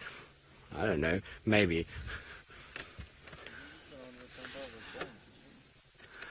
Blu-ray, is it Blu-rays or Blu-rays? Anyway, hopefully Rebecca will give me an answer. Oh, I can't hear that. Can you hear that? No, I'm looking at that. Ghoul, okay, as in ghost, okay. Now, sorry, Rebecca, in here the comms are all but gone, so I'm just getting half of it. But ghoul rays, I think it is. You're asking how often we bump into leopards. The answer to that is pretty often, in fact. We bump into leopards probably more times than we actually track them. And the reason why we bump into them more than we track them is because we roughly know where they like to move around. And so we give ourselves our best possible chance by driving in those areas, and we check water points, and we often find them lying up or going towards water, and then we bump into them. So we bump into leopards a lot. It's a good place to go and kind of check around and to have a look and to find areas or to find leopards. You kind of know where you want to drive, and so a lot of it is bumping and a lot of it is also driving. Oh, don't fly. So these are beautiful birds that we don't often get on camera. Just up on my right-hand side, so we've got green pigeons, African green pigeons, which are very cool birds. You can see they've got that kind of olive green to them with those yellowy coloured legs and then that reddish beak. And shame, that poor pigeon seems to be quite hot. It's a bit puffed up at the moment, which would probably be better if it fluffed that all down. You can see, look how it's fluttering, its gula flutter. It's doing its best it can, almost panting like the cats would or dogs would, to try and cool its body down as much as possible. Aren't they pretty? I know doves and general sort of pigeons are not the prettiest birds out there, but these guys definitely take the cake for the best sort of looking of the pigeon species, in my opinion, in this area. Oh, nice. Go to the toilet. Of course, now that I just said you look good, now you want to defecate everywhere. But you see, when they kind of calm down, look at all the shades of green that they've got on them. Isn't that beautiful? I think so. And you'll find that they hang around in these areas quite a bit. Anywhere where you've got big fruiting trees like figs or jackalberries, they like those areas a lot. So that's why they're there. What are you doing? I think it might fly. There we go. It's gone. Off it goes into the distance. Now, there was a friend, but I don't know. There goes the friend. The friend has just gone off. And I wonder if it's because there's a bit of thunder that is rolling behind me. So we've got a lot of thunder that is kind of causing a bit of a stir, and so I wonder if we're going to get some rain. Please don't rain on me. I don't have my rain cover or my rain roof on. It's all Taylor's fault. She brought it up this morning and has jinxed it. And talking about Taylor, she's finally decided that she would like to contribute to this afternoon safari, and so let's send you across to her and find out what she's been doing in the last little bit. What? Tristan, Nancy, Dix. I can't remember what Tristan's second name is, so I just gave him a new one. And I gave you a girl's name, Tristan. How dare you? I'm offended. No, I'm just kidding. You've got a tough skin. Sorry, who was with the snake for like half an hour? Yeah. No, we have been around. Our signal in Jig-Jag is just not fabulous, unfortunately. And I don't know, whatever this thing is that's brewing all of a sudden, maybe that's having something to do with it, but at least we've got some Bateleurs. Now, they've perched themselves. There's actually 3 Bateleurs here, sitting in the dead knobthorn trees. There's the other one you can see on the left-hand side. And all three of them are adults. I don't really see any mottled plumage that is an indication that perhaps the juvenile's still hanging around. And that's quite a nice example also, just to show you how short their tails are. Look how long those wing feathers are. They're beautiful, but you can't even see the tail.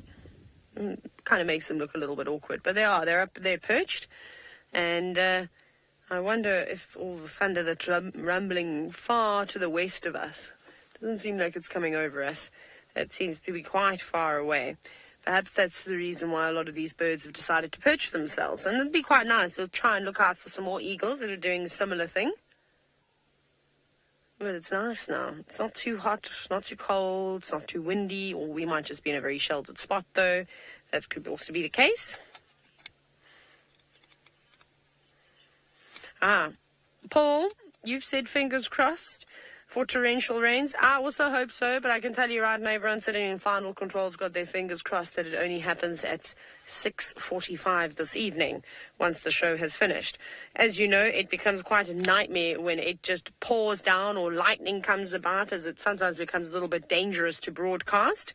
So especially if there is an electric storm building, we have to be careful. But like I said, it's very far away. I don't think we're going to get rained on.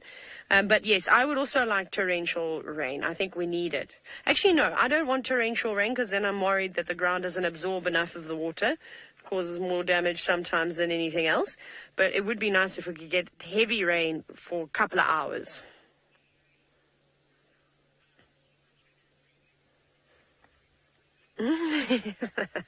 Rebecca thought I said I was going to be worried about my hair. Now, Dale, you said, is that Bateleur there molting? Not melting. It could be melting from the heat earlier on, but they've now solidified. I'm not sure which one you're talking about. Those two don't look like they've got any mottled feathers on them. You can see that's quite normal. And you can see all the red facial skin, so they look like they've got their adult colours.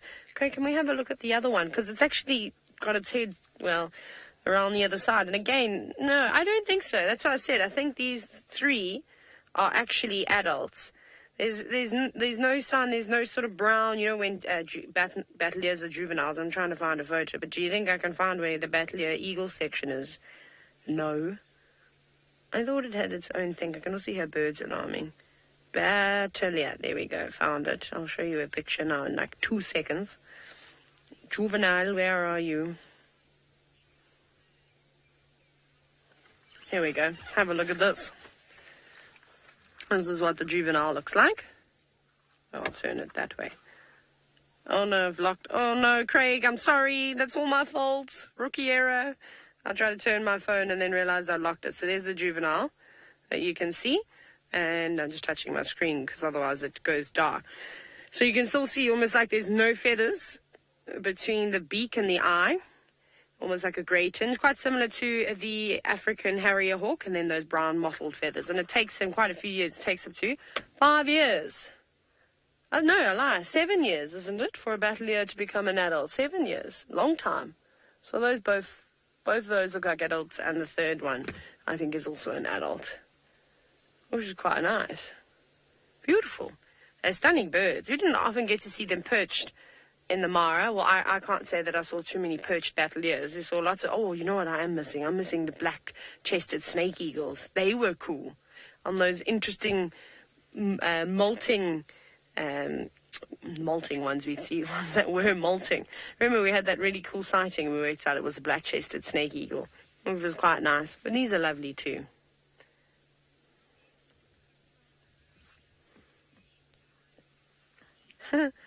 Kristen, you're quite right in saying that the Bateleur coloration reminds you of Halloween. I actually think that too.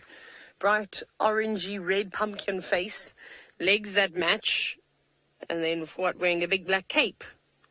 Oh, it is quite cool, in fact. They have to be the prettiest of the eagles. I mean, there's no other eagles that we get in South Africa that have got quite the dramatic coloration like the Bateleur eagle does. Oh, it's very nice. Now, I can hear some birds going crazy, and it's in the same area where I heard that in Nyala barking. So I think we're going to try and follow up. We seem to be getting closer on Leadwood Road, so we're going to come back up over that way. So that's going to be quite nice. Hopefully some positive prospects in the near future. Right, I'm going to pass Tristan's snarky comments that he passed on to me straight back to Brent. Brent, where have you been all afternoon? Why have you not been partaking in the show? He's finally back in the car. Let's go and see where his hooves took him.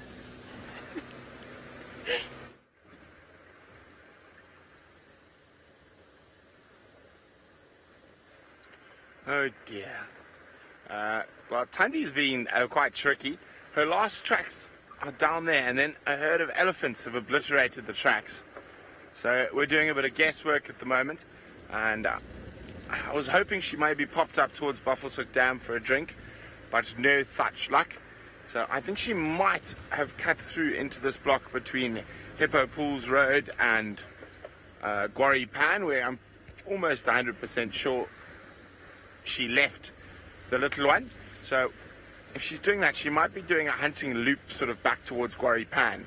So back to Quarry Pan we go. I seem like I've been spending a lot of time around Quarry Pan since I've been back, but it's been quite successful.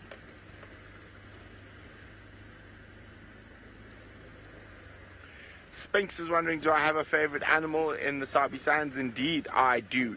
It is the African wild dog by a mile. Oh, but we have a bird. A big bird up in the tree. There we go.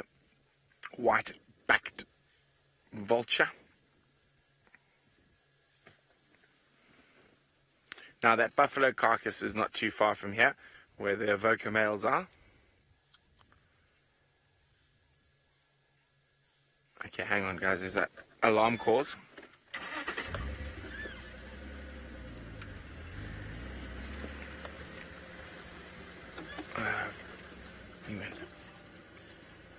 Could be a snake. Could also be a leopard. Those Franklin are going berserk.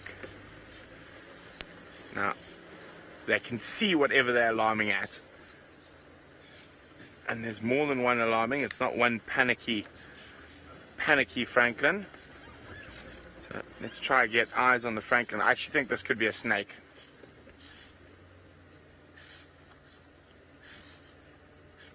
I'll be looking carefully in this little Sisyphus.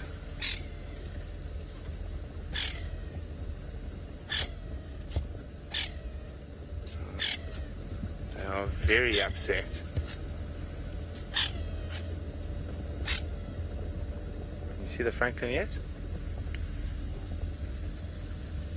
There they are. Is that one? What's that one?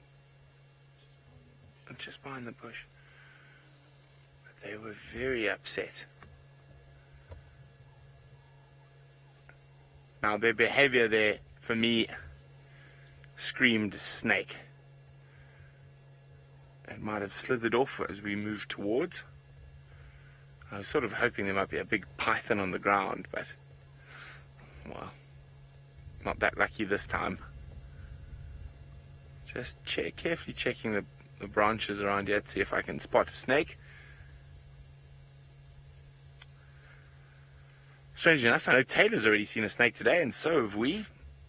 We had a brief visual of a lilac-breasted roller with a little blind snake in its mouth, but it flew off very quickly.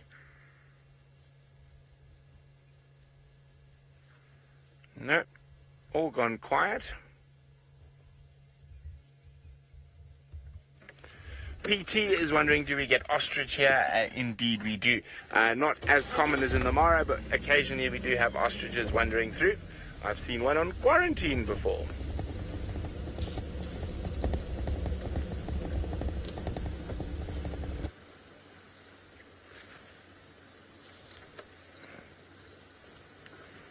As I say, I'm pretty sure that there was a snake there, but it slithered off. We're going to keep slithering towards Quarry Pan.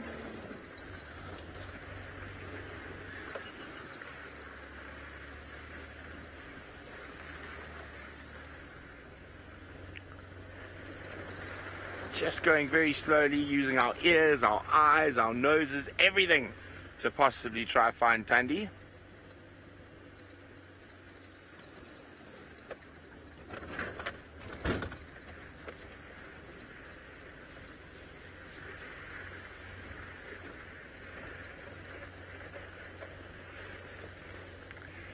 Cenac is wondering, is it common for francolins to hide in bushes from predators? Yes, it is. It all depends on what predator they're trying to hide from. But often, as you see, if they spot a predator, they will call like that and often mob towards it to try and let the predator know that it's been spotted and they're not going to fall for any of its tricks to get caught.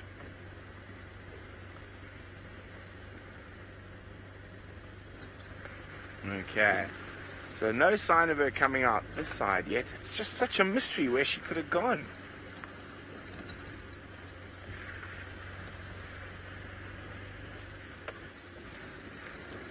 Just elephant tracks.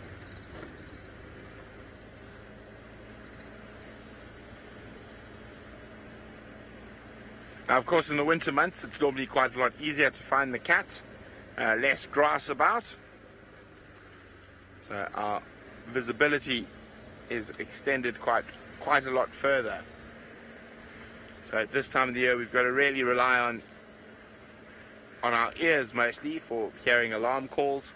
And hopefully just spotting the flick of an ear or the swish of a tail.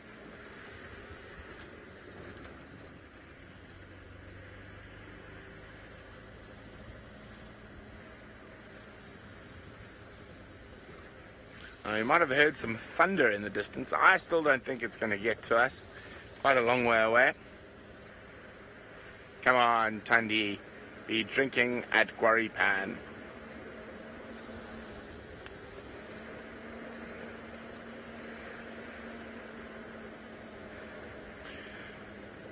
Patty is wondering, what are some of the things that animals and birds do before a storm? Well, they pretty much just keep carrying on. There's not much they can do. They can't run into their houses or anything like that. So they just sort of carry on with their daily lives. They'll carry on feeding and oh, elephants. Let's go catch up with them. Feeding. Oh, I think we just missed him having a mud bath at Guaripan. That's, I mean, Tandy's definitely not going to be drinking there. Looks like a lone bull.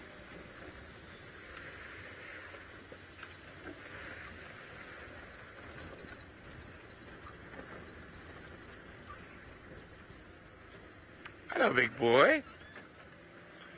We just missed you having a splish splash.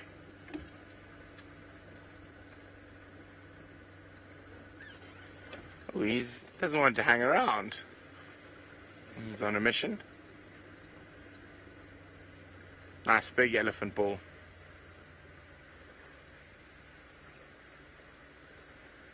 Let's see. I was hoping he might be stopping for a little snack after his mud bath.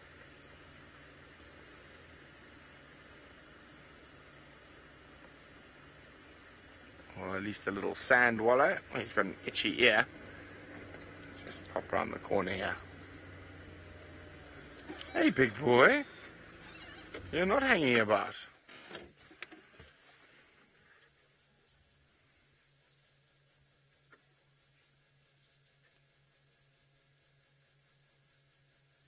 Lovely big elephant bull.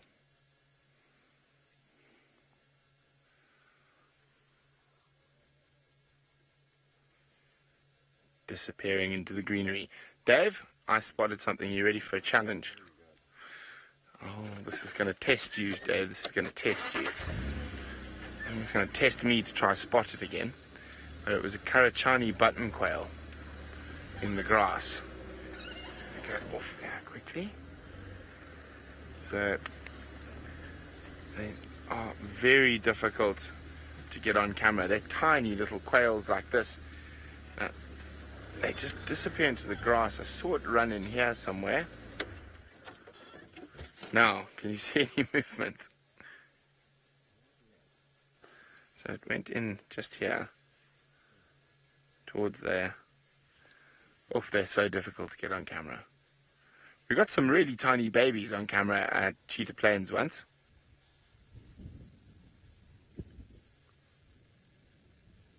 No, I think it's camouflage is winning.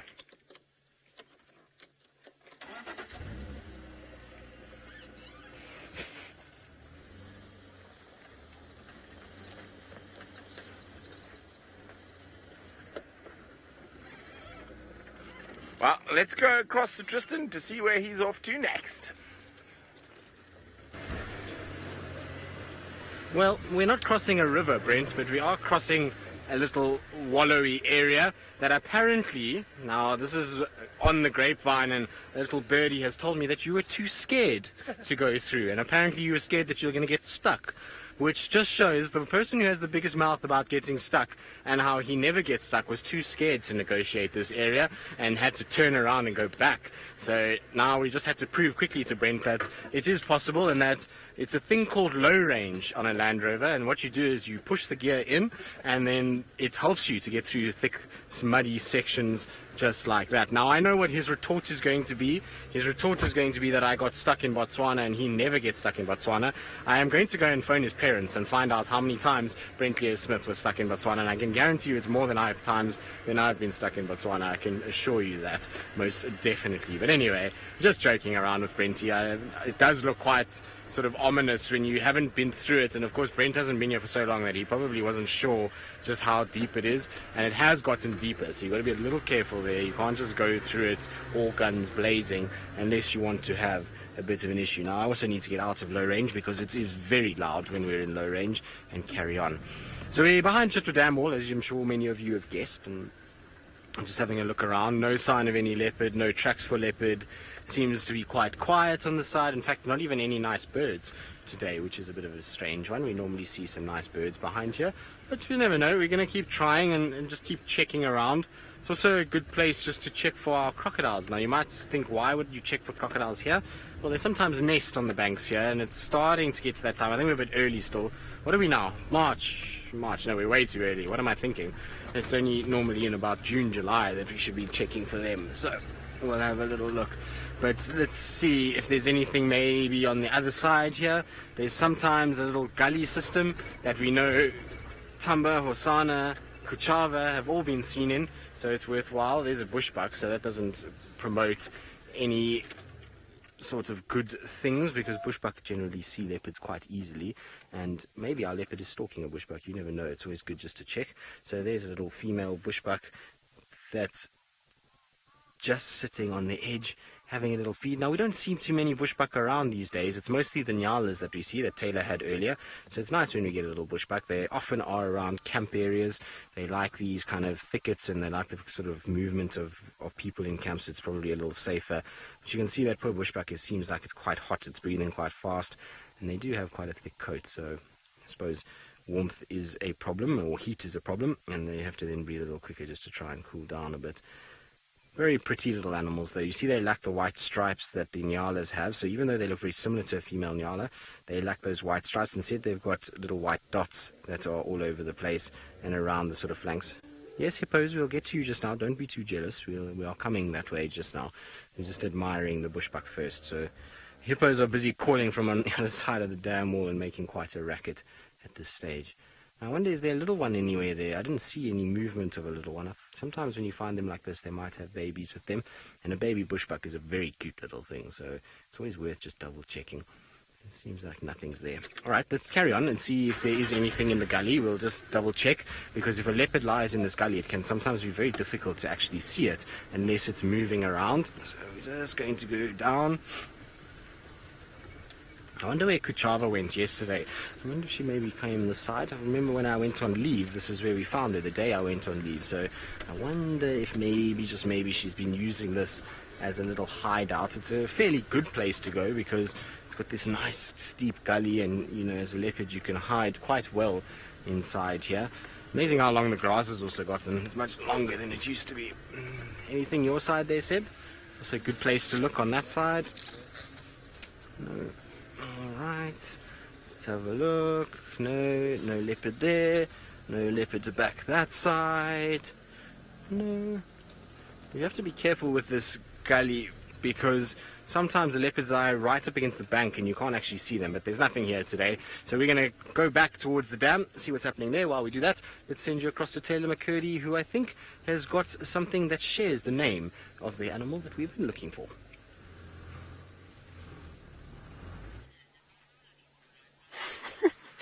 I'm sure you all guessed leopard tortoise then. If, well, Oh, there it is. For a minute I lost it. I couldn't figure out where it went. So camouflaged. Another creature, another reptile that's got beautiful patterns. And a fairly small leopard tortoise, although bigger than the ones we normally see. They get quite big. They can weigh well over 30 kilograms. I've seen some massive ones over the years. Sadly, I haven't seen too many big ones out here in the wild. I suppose that's because there's lots and lots of bush around. Very easy to identify. Even if you just look at the shell, look at all those little like mini pyramids it's got on its shell. It's quite cool, actually. And they are typically dark in color like this, with a bit of yellow on them. I used to have one, and his name was Torty, because, you know, originality was strong with my family. And we had him for many, many years. We actually found him on a freeway, so we took him to our home. We had a farm where he lived out his days. But he had orange on him. I have no idea what made him go orange in color on his shell. And I promise he didn't spend much time at the tanning salon either. Or, well, not even the fake spray tan salon. But it was quite cool to see. He wasn't too big, though. Not anywhere near the size. So he must have been quite a young tortoise. They can live forever. Remember, they can live up to about 100 years or so. Although I don't think I've ever seen a leopard tortoise that's quite close to 100 years. Be a lot of counting. But they're very cool. But unfortunately, he's now hiding away. Why? Why did you hide away like that? I think it must have gone down towards Chitra Dam for a drink. Oh, so I'll finish off that story in a little bit. But let's go across to Brent's bird before it flies away. Oh, there we go. A purple roller. Looks like quite a favourite spot. Oh, Dov, you see what landed? And this one's a good one to test you lot on. Noisy but very pretty little woodpecker. Oh, whoa, quick test. No, it's still there. See it on the bottom tree? You see where it landed, Dov? Okay, so there, just slowly. I can just see it. No, not on the marula. No, he's close. Ah, he's gone. He's gone. There's a quick little woodpecker. If you know the name of that woodpecker, hashtag Safari Live. And see, that was a good quick test to see if you know. But our purple roller's also gone. Oh dearie me. I was just getting the woodpecker page out quickly. There we go. Well, we're going to keep going while you guys try to figure out which woodpecker that was. I'll give you a hint. It's quite small.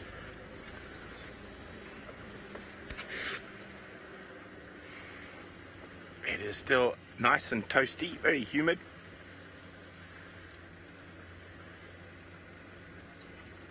This is the area where we think Tandy left the cub.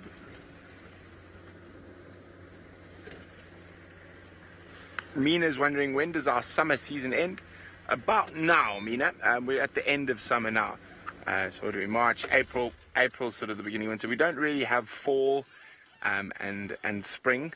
We sort of have wet and dry and hot and cold. Top of the marula tree there, Dov. There we go. I'll do some birding while we wait to hear the alarm calls to send us in the direction of the leopard. And we have magpie shrike sitting on top of that marula. Small flock of them. The others are in a bit of the thicker stuff below. Little predatory birds that live in flocks, hunting insects, occasionally small snakes, small rodents, but mostly insectivorous.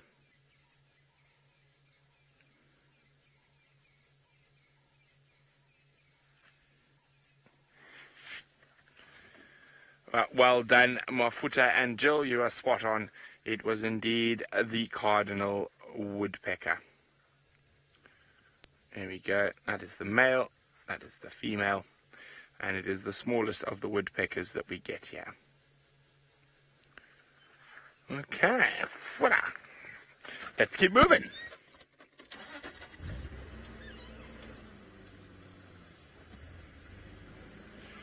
So I'm going to I'm hesitant to leave this area. I'm sure Tandy is here somewhere close. And she's in one of these thicker areas, and I'm just waiting for something to spot her. An impala or a Nyala or kudu, and give off the alarm, or monkeys even, and send us there. So while we wait for that to happen, I think I'm going to do some birding. And I think a good spot to go sit and wait for a little bit is Buffelshoek Waterhole. You never know if some eddies might come down.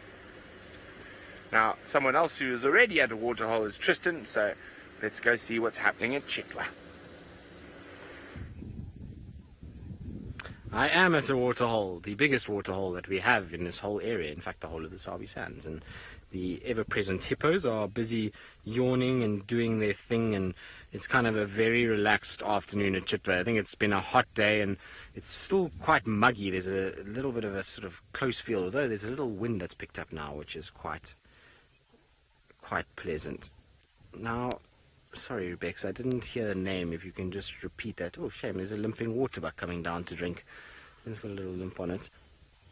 So Kiki, you're asking what happens when the hippos have no water. What do they do? Well, unfortunately for hippos is that they have to then walk quite a bit. So you see that is limping a little bit, which is going to be a target for any of the predators.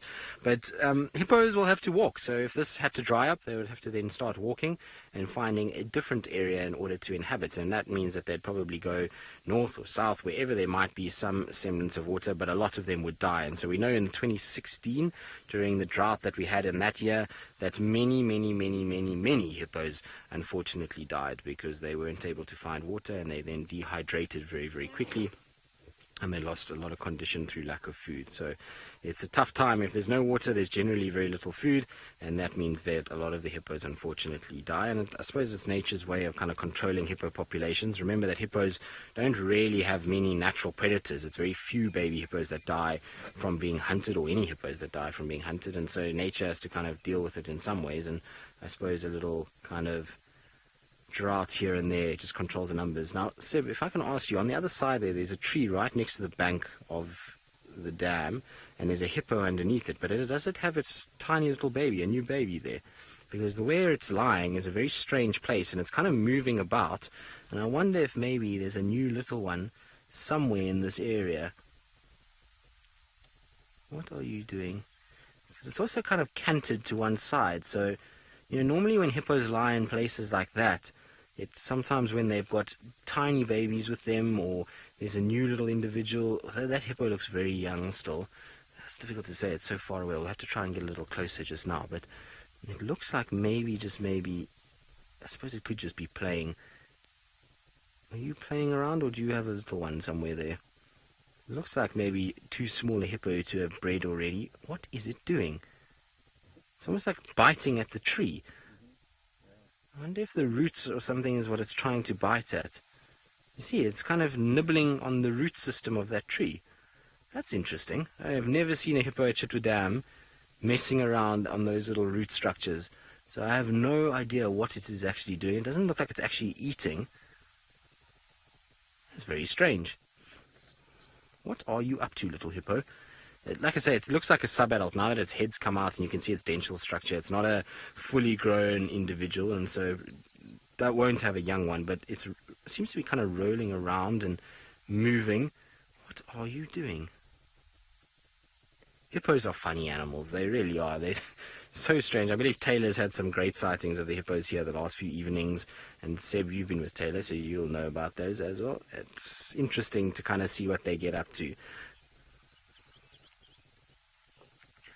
Christy, you say Chitra is your favorite place to watch. It is an amazing place, isn't it? There's always just something happening. So even though, there's a lot of the same kind of things, there's waterbuck and there's hippos, but there's always just something. The hippos are doing something different, or there's some new birds, or there's a leopard that comes through, elephants that come down to drink.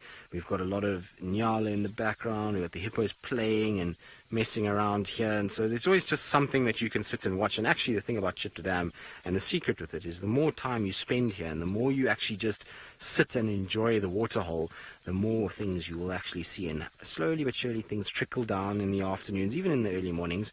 You'll find things coming down and then leaving, and different animals coming, and sometimes you can see a lot of amazing things from here. I remember a day when I was at Chitra, when working there, that we had cheetah, wild dogs, lion, leopard, elephant, and buffalo and rhino come down to this waterhole in the space of a day. So we had all of the magnificent 7, plus waterbuck, zebra, wildebeest, giraffe. It was all kinds of animals that came down. It was really, you kind of have these bumper days here, and when it's in the dry season in the winter, if we've got buffalo around, a lot of them come down to this waterhole, and sometimes this whole open area can just be filled with buffalo all over the place, and then you find the cats come, and so it's a great place just to sit and watch. And then in summer months it's great for birds, so you get random birds that show up here, like the time when we did our big birding day, or a birding big day. Otherwise James is going to smack me around the ears. And when we were doing our birding big day, that we had the terns in this area at the moment. So, Rebecca, did you find that funny? It's true though, James does want to clip you around the ears when you get these things wrong.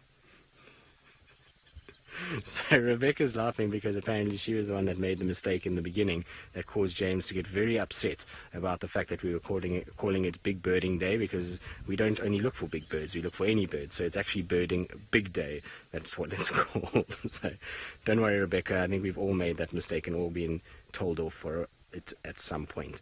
But there is a beautiful group of male nyalas at the edge that I was talking about. Yes, a grammarist. You do get the grammar slap if you're not careful with James Henry. He will issue many a grammar slap if you are not paying attention and you are very, what is the word, lackadaisical with your approach to the English language. How's that? There we go. Hopefully James will be somewhat impressed with all of that. I probably haven't used it right and he'll probably shout at me, but at least he's on leave, so he won't be able to give me too much trouble for it. But it's always nice, like I say, just to sit here. It's very quiet though today. That's one thing that it is. As I say that, the hippos start calling, but it is very few sounds. So Sinak, hippos will have babies at any time of the year. And in terms of how many hippos are here at Chitra, well, we can count them if you would like. 1, 2, 3, 4, 5, 6, 7, 8, 9, 10, 11, 12, 13. 13 that I can see currently, and I would guess that there are a few underwater, so I'm going to call it probably about 17, 18. Yeah, I counted those 2 in the background that are busy having a little play fight and look like young boys that are squaring off a little bit. So I would probably say around 18 is what my guess would be. Generally, Chitra very seldom goes over 20. The most I've ever seen at Chitra was 42 hippos in this dam, but that then, when it got dry, a lot of them started to come out actually and move off. There's actually 3 there, so we can add 1 to our total.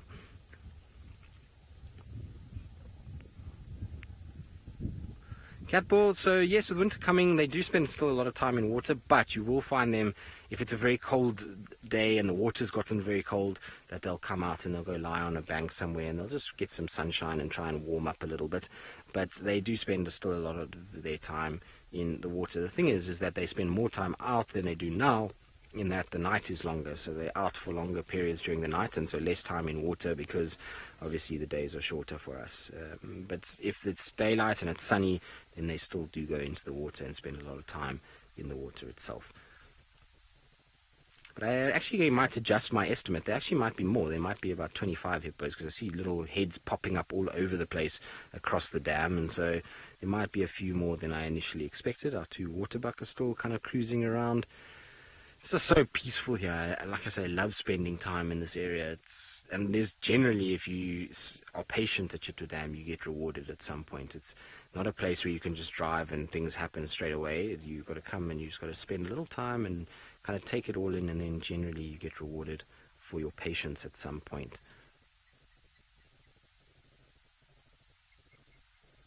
You can see a few impalas are actually also starting to think about coming down, so they're still quite in the distance. We'll wait for them to come down properly. There's a few Egyptian geese that are around, and a very, very, very big yawn.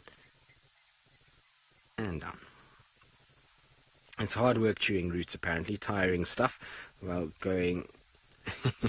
So Bex, did that make you yawn? I wonder how many other people yawned with that hippo. So if the hippo made you yawn, #Safari Live, let us know if you caught the yawns from the hippo. It's amazing how you can catch yawns. Oh, nice skiing effort.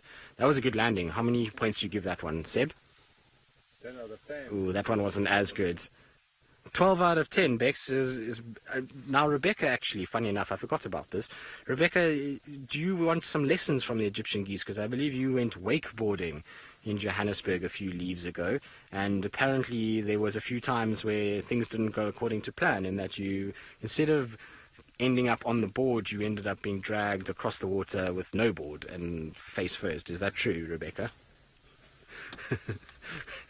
So apparently it was David. We'll have to ask Brent, because David's on the vehicle with Brent, and so David will need your opinion as to whether it was you or Rebecca, because Rebecca says she was the pro and she didn't fall at all.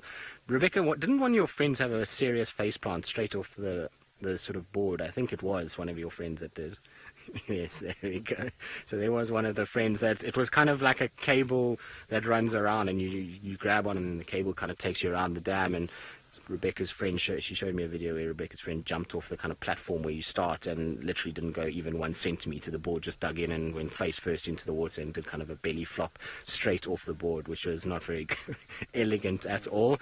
But anyway, I'm sorry for whoever that is. I'm sorry, Rebecca, that I've just made your friend feel maybe quite silly. At least we haven't given her a name. Anyway, while we kind of sit here and think about this, Brent has reached his waterhole, and so we can get David's expert opinion as to who was more pro, Rebecca or David.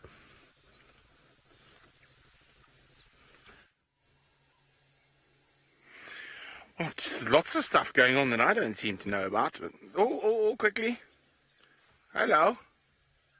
Hello, big boy. Yes, you're very scary.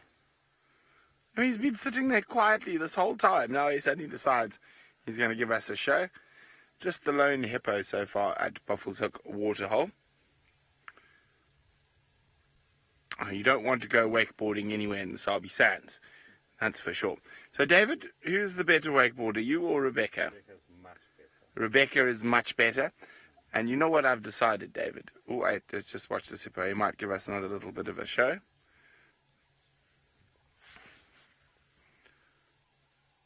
No, we're going to pop his head down. Just give him one last second. There, he's leaving you behind. There we go.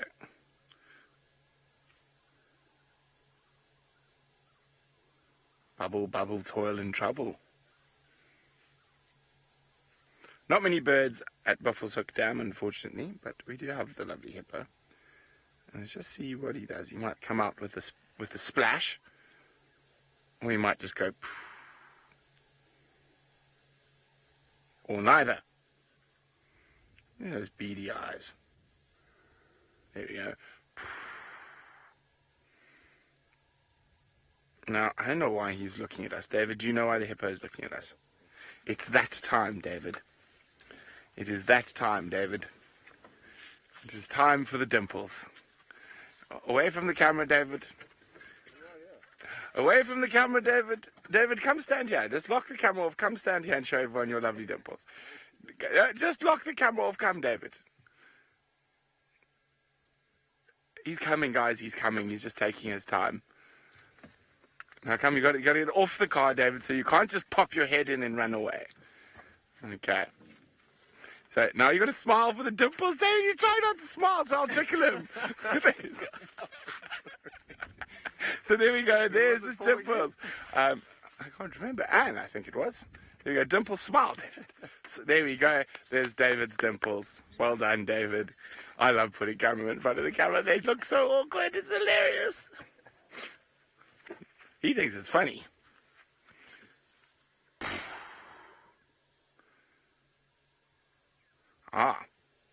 Some birds have arrived, David. It looks like some hooded vultures have come down for a drink right in the top corner.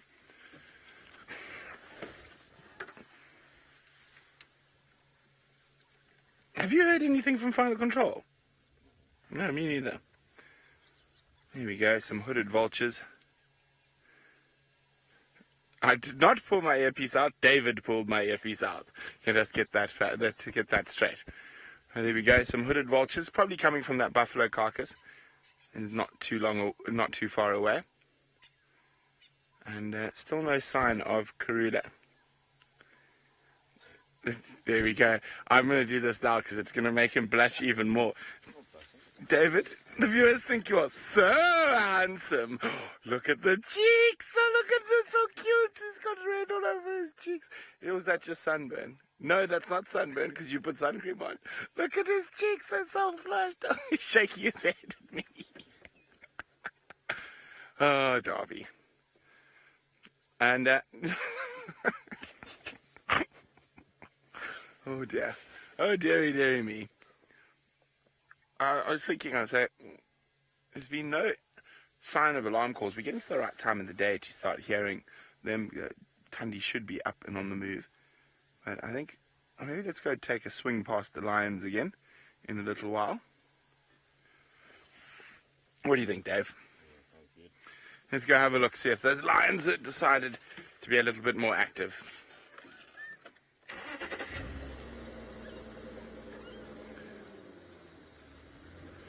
Now, while we use the wind to cool down the red cheeks of Davy Dimples, let's go back to Taylor. Let's see what she's up to.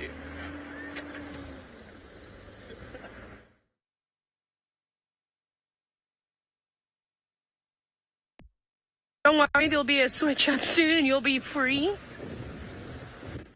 Oh, sorry, I don't know what happened. My audio disappeared for some bizarre reason. Let me say that all again. I said I have to do. It's always hard doing it a second time. It's never as sincere, but we'll give it a bash. Okay, 3, 2, 1. I'm so sorry, Davey, that you've got to drive with Brent. There'll be a switch up soon and you'll be free for him, and then Craig will be stuck with Brent again. Though Craig and Brent are like an old married couple, it's quite funny to watch the two of them. They fight like an old married couple. That's exactly it. Hey, Craig. Are you missing Brent? Shall we go and drop you off and then I can take David back on game drive? Hey? Craig is now begging me not to go there. No, I'm joking. I'm only teasing. We do love you sometimes, Brent. I'm just joking. Brent's like, he acts like my annoying big brother, and he's already put me on his hit list this afternoon because, let me tell you this story, because I'll tell you why we don't have any animals. Standing there chatting, deciding what we're going to do before safari starts, and the next minute Craig snuck up to Brent and licked his finger like this and stuck it straight into Brent's ear and then ran for his life, because Brent's notorious for doing the most inappropriate things to everybody. It's fun, so much fun. And then I, of course, keeled over laughing. I thought I was going to choke because I couldn't breathe very well, and also just swallowed some water. And so that was quite funny. So then Brent said that I'm on his hit list and he was going to try and get me back today, or I don't know. We'll see. I'm just going to carry a branch with me, and if he comes near me, I'm going to hit him. So we actually tried to go back and find the herd of elephants that we had a little bit earlier, but unfortunately, no luck. We did find them again, but they're in the bushes, and I thought that they would have moved further through the drainage line and been closer up onto Rebecca's Road, but no. They've actually just started going, and they're munching away, having the best time ever, which is a bit sad because I was really hoping we were going to be able to see them again. Maybe a little bit later. They might be a bit dark. It's not always nice viewing elephants, especially in very dense areas at night. Even though we have got the infrared lights, we can see them on the monitor, but I'm not really able to see what's going on around me. So we're going to go towards Gari Gate now and then just check a small section of Triple M. Who knows? Maybe the Nkuhumas were on the move. Perhaps those lions are on their way back. We don't really know, so I'm going to do a bit of investigating down that way. Tristan, however, has repositioned himself at Chitra Dam. Let's go and see the view he's got. We have indeed. We have a bit of a reflection. Sorry, I'm laughing at Sebastian because Sebastian thought I maybe spotted something and was very confused as to why it stopped at a dead tree on the bank of Chitwa. But it is pretty. Your reflection, your camera work was good there. Well done, Seb. You definitely made something out of nothing. And the reason I was here is to try and see if we could find our little baby croc, or crocs, should I say. I know Taylor saw one yesterday, but there's no little baby crocs that we can see on the banks under the tree anywhere. They often used to use this area. I don't know if she saw it in this section. Was it here, Seb? When you were frogging. Was it when you were frogging? It was when you were frogging. On the other side. Okay, so we're on the wrong side altogether. No wonder there's no baby crocodile here. There's also very little else that is moving around at our dead tree, so we're going to move on from our dead tree so that I don't have to make Seb get too arty about what's going on. Sorry, Sebastian. My fault. Anyway, it was at least something different. It's challenging, exactly. I was giving you a dead tree and you needed to make something out of it. Clifford, yes, the trees here do lose their leaves in winter. Well, not all of them. A lot of them do, some of them don't. But most of the trees will be barren and bare and not have any leaves on them at all. So not very nice when it's in winter. It doesn't look nearly as pretty as it does this time of the year. This time of the year, it's so beautiful because you've got all these shades of green and you've got little seed pods and everything like that that brings a bit of colour, whereas in winter it just gets a little bit more drab and sort of a bit more brown in coloration, not nearly as pretty as you'd want it to be. So hopefully, though, this year we'll get a bit of late rain and that will allow us to keep some of our colours a little longer. Now there's a green-backed heron that's just flown into the tree here. Now, green-backed heron, behave yourself and do not fly away. Otherwise, you are going to be in trouble with me, and I'm pretty sure it is going to fly away because green-backed herons are a little shy when they're not out down by the water. It's this big dead tree. You see it there, Seb, right in the middle of the tree, in the sort of V of the tree. It's sitting on a branch. It's going to fly. There it goes. So there goes our green-backed heron flying ever so quickly. Well done, Sebastian. That's very good. Not easy to follow a green-backed heron in flight. Like I said to you, they're a little bit shy unless they're on the edge of water. When they're on the edge of water, then they're an absolute treat because they'll sit. And that looks like a young green-backed heron, although it's turned. Hold on, Seb, we might get it coming straight back at us. What are you doing, heron? Oh, there we go. Is there two of them there? There is. It looks like they're having a little fight. Now, one has been overthrown and been pushed off. That looks like more of an adult. I don't know if it's the same bird that we just saw. Oh, birds are just chasing each other all over the place at the moment. Well done, Sebastian. Not easy, like I say, to follow a bird in flight. So, very good job indeed. And these green-backed herons at Chitra Dam are some of my favorites. So, hopefully it's the right time now for them to start hunting. And hopefully we'll be able to find one hunting somewhere here. And we get them on the edge of the water. And they stalk around in their little kinked neck. And they wait for any unsuspecting fish to come closer. But let's try to get a little closer to that. Talking of being closer, let's try to get closer towards our heron. The good thing is that obviously Taylor's rain dance has somehow failed because for now, no rain, which is very, very good. So I believe a lot of you were also yawning with the hippo. I'm sorry, guys, that's the hippo set you all off. I hope it was the hippo and not us, because it's been a quiet afternoon, so hopefully we haven't been that boring. It just means, sorry, Rebecca, I didn't get that we're not a serial killer. Is that what you said? I hope I'm not a serial killer. If you sympathy yawn, it means you're not a serial killer. Where does that come from? Wow, Bex. I'm Bex. I don't know where you read this stuff, but I feel like somebody's telling you fibs and just trying to make you feel better. But I don't know anything about sympathy. You learnt it in psychology. When they interviewed serial killers, they would not yawn. They had no sympathy, and therefore were a serial killer. But what if you're just somebody that's not? But what if you're just somebody that's not sympathetic, but you don't kill people? I mean, you can be unsympathetic and not a serial killer. But then you have psychopathic tendencies. Wow. Sebastian, next time a hippo yawns, yawn. Otherwise, apparently we're psychopaths. Yeah, I'm also scared not to yawn or yawn. I'm confused. Why is there so much pressure now all of a sudden for yawning? Yeah, just don't yawn anywhere near Rebecca. I'm going to be psychoanalyzed and be told that I'm a serial killer. I'm not a serial killer, by the way. I'm most certainly, definitely not. Unless we are... So we must yawn. Okay. So now I'm just going to walk around Rebecca and yawn randomly. Just pretend like I'm a yawner. Now, I was hoping we'd find a crocodile somewhere here, but they seem to be eluding us as well. It's all quite quiet at Chitra Dam for now. There's a pied kingfisher, actually, straight across the bank from us. Seb, on the tree fallen over on the backside. So if you go in there, straight in the middle, there we go. There's our little pied kingfisher. that is sitting ever so prettily on a dead branch that is eyeing out any unsuspecting fish that might be coming across. Now, I'm not sure if this is male or female just yet. It needs to turn the opposite way so that I can see if it is male or female and see whether or not we are dealing with a boy or a girl. But they are both here. I've seen two of them flying around quite a bit, so the other one must be here somewhere, and of course it's now flown away, so I'm not going to be able to actually see. Is it going to come and land in the same place? No, it landed a little further away. So lots of birds flittering about, but none of our big animals. So it looks like a boy, because he's got his belt and his bow tie.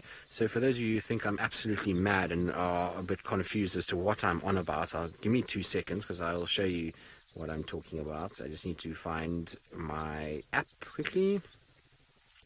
Pied Kingfisher. Let's not be dyslexic and spell wrong quickly. So this is a problem when you've got big thumbs, is that you end up doing these things and causing a bit of a problem. But anyway, here we go. So we've got our kingfishers, our pied kingfisher, and I was saying to you that you can ID them, male and female, and the reason you can ID them is because they have different markings on their sort of front areas. So the male, you can see he's got a belt on, and then he's got his little bow tie that comes off, and then the female, well, what should we say she has? Any ideas, Seb? She has a scarf, should we say, but it's not a complete scarf, but she has half a collar. She's wearing a collared shirt, put it that way. And so you've got male and female that look like that, and so that looked like a male because he had the band that came along. And there we go, pied kingfisher. If you're wondering how to spell the name and you don't want to be like me and spell things wrong, there we go. Excellent. Good. Now, I'm not sure where we're going to head from here. I'm pretty sort of at a loss as to where to go. Oh, First Lady, how many different species of heron do we have? Here in Sabi Sands, or just in general in Southern Africa, in terms of the Southern Africa birds list? In Sabi Sand. Okay, Sabi Sand, we have the following herons. Do night herons count, Rebecca? Yes, no? Rebecca, anyway? No, Rebecca's not answering me, so I'm just gonna make it. Night herons count. Okay, so then we have white-backed night heron, black-crowned night heron, grey heron, black-headed heron, purple heron, Goliath heron, green-backed heron. So that is 7. Who am I missing now in terms of the herons? I don't think black heron has been seen here in the Sabi Sands. I might be wrong. Who else am I missing? I feel like I'm missing a very important one. Did I say purple and Goliath? Goliath heron, did I say that? That might be 8. I don't know if I did. So Goliath, purple, grey, black-headed, squacco heron we do get, green-backed heron, white-backed night heron, black-crowned night heron. So that is 8 different herons that I count. I might have missed one. No, that's the herons that we get. So 8 different heron species here in the Sabi Sands. And if we were to add any of the others to be able to make up a full list for the Southern Africa, there would be, I think it's 10, which is the Madagascar pond heron is also in there, and black heron. So that would make up the 10 that we are missing. So we are not missing too many. We see most of the herons here. Unfortunately, we see very few of the purple and the Goliath herons because we're not on a major river. You find those guys more on river systems. So lots of purple and Goliath herons down on the Sand and the Sabi River. You see them in that area quite often. But isn't it beautiful with these hippos in this late afternoon light? We've got beautiful coloration on the water at the moment. It's very, very, very pretty. And so it's a nice time to be at Chitra Dam.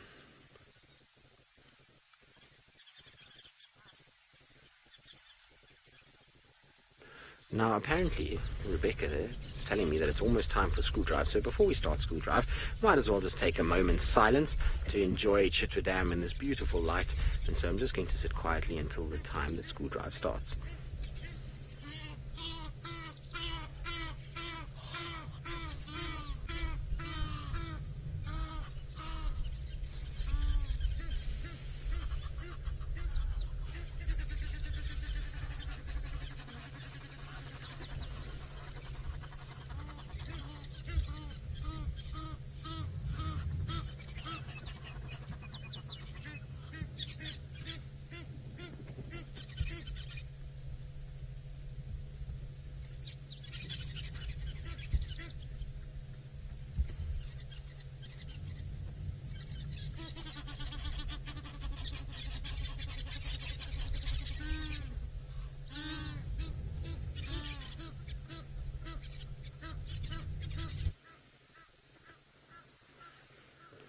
Right, now it is a very, very, very warm welcome to the schools that are joining us this afternoon. So Avoca West, Sullivan Middle School and Milburn Elementary. It is a warm welcome from myself, Tristan, and Sebastian on camera. You are with us live in the Sabi Sands for an interactive game drive. So I hope that you are going to enjoy every little bit of this and that you are going to see lots of wonderful things. Remember that you can ask lots of questions and we'll try and answer as many as we can. And you can do that by giving them to your teacher, and your teacher then will send them to us.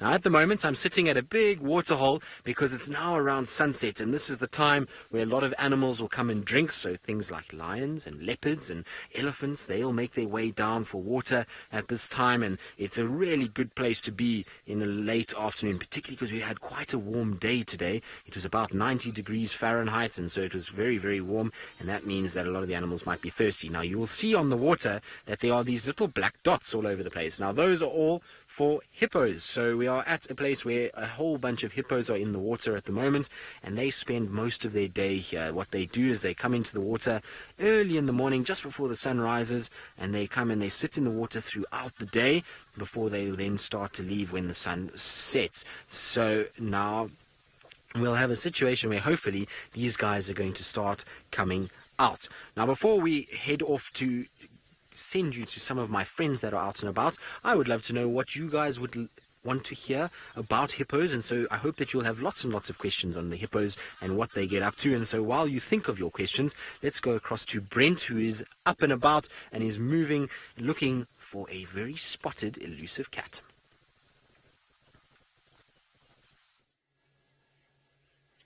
Oh, well, I've stopped looking for a spotted cat for a while, and a big welcome to all our schools today. Now, if I remember correctly, one of our schools is called Avoca.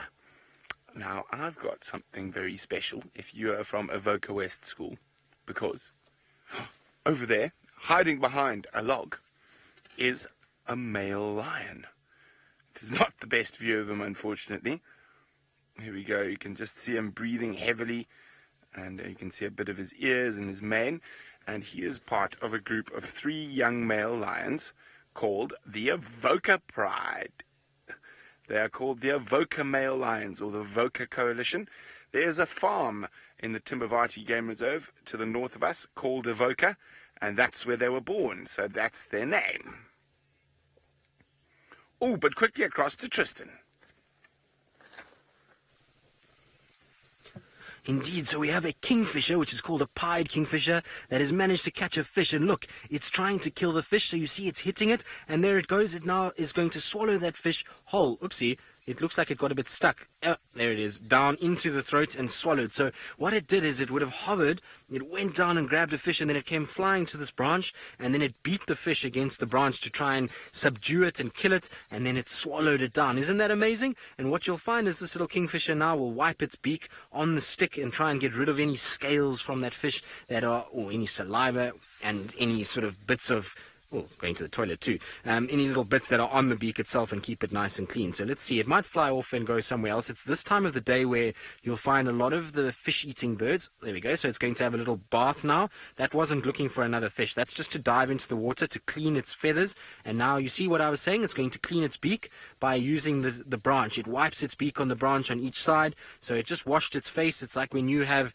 ribs or something like that for dinner and you get all full of food, then you have to go and wash your face and hands. It's the same for this kingfisher. It's gone to do exactly that. So it's gone into the water just to clean itself off, and that's what it's doing. So it's not actually doing fishing at the moment. It's not going to actually be trying to catch fish. It's more just to try and clean itself off for the most part. And you see now it will use its beak just to go through its feathers, make sure it gets all its feathers nice and clean again.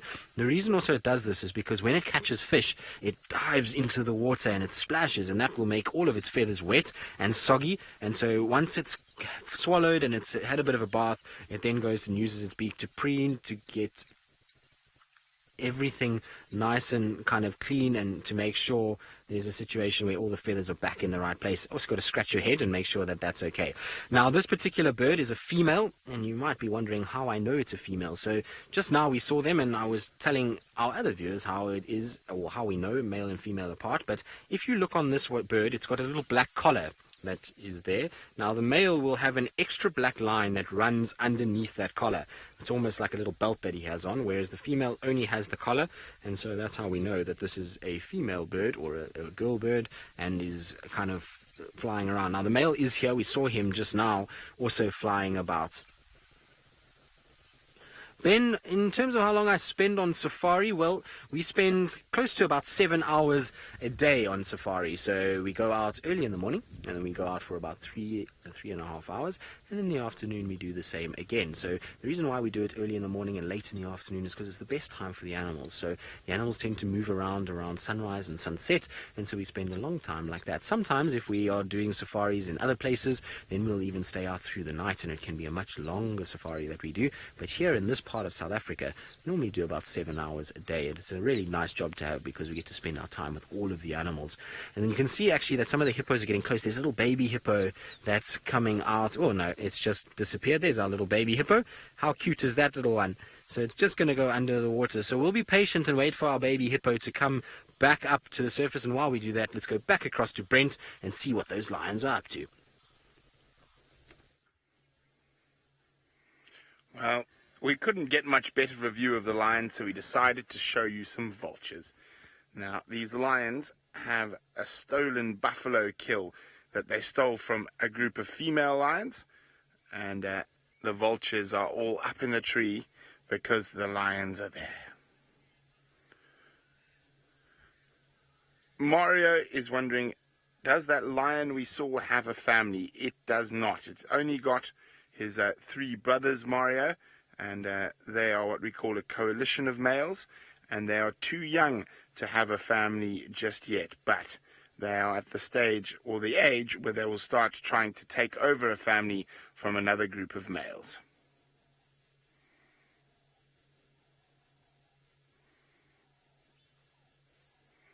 There we go. We got a couple of species of vulture. Those ones with a small skinny beak are called hooded vultures. Daniel and Alia would like to know, what is my favorite animal to see? It is the African wild dog. That is my favorite animal to see.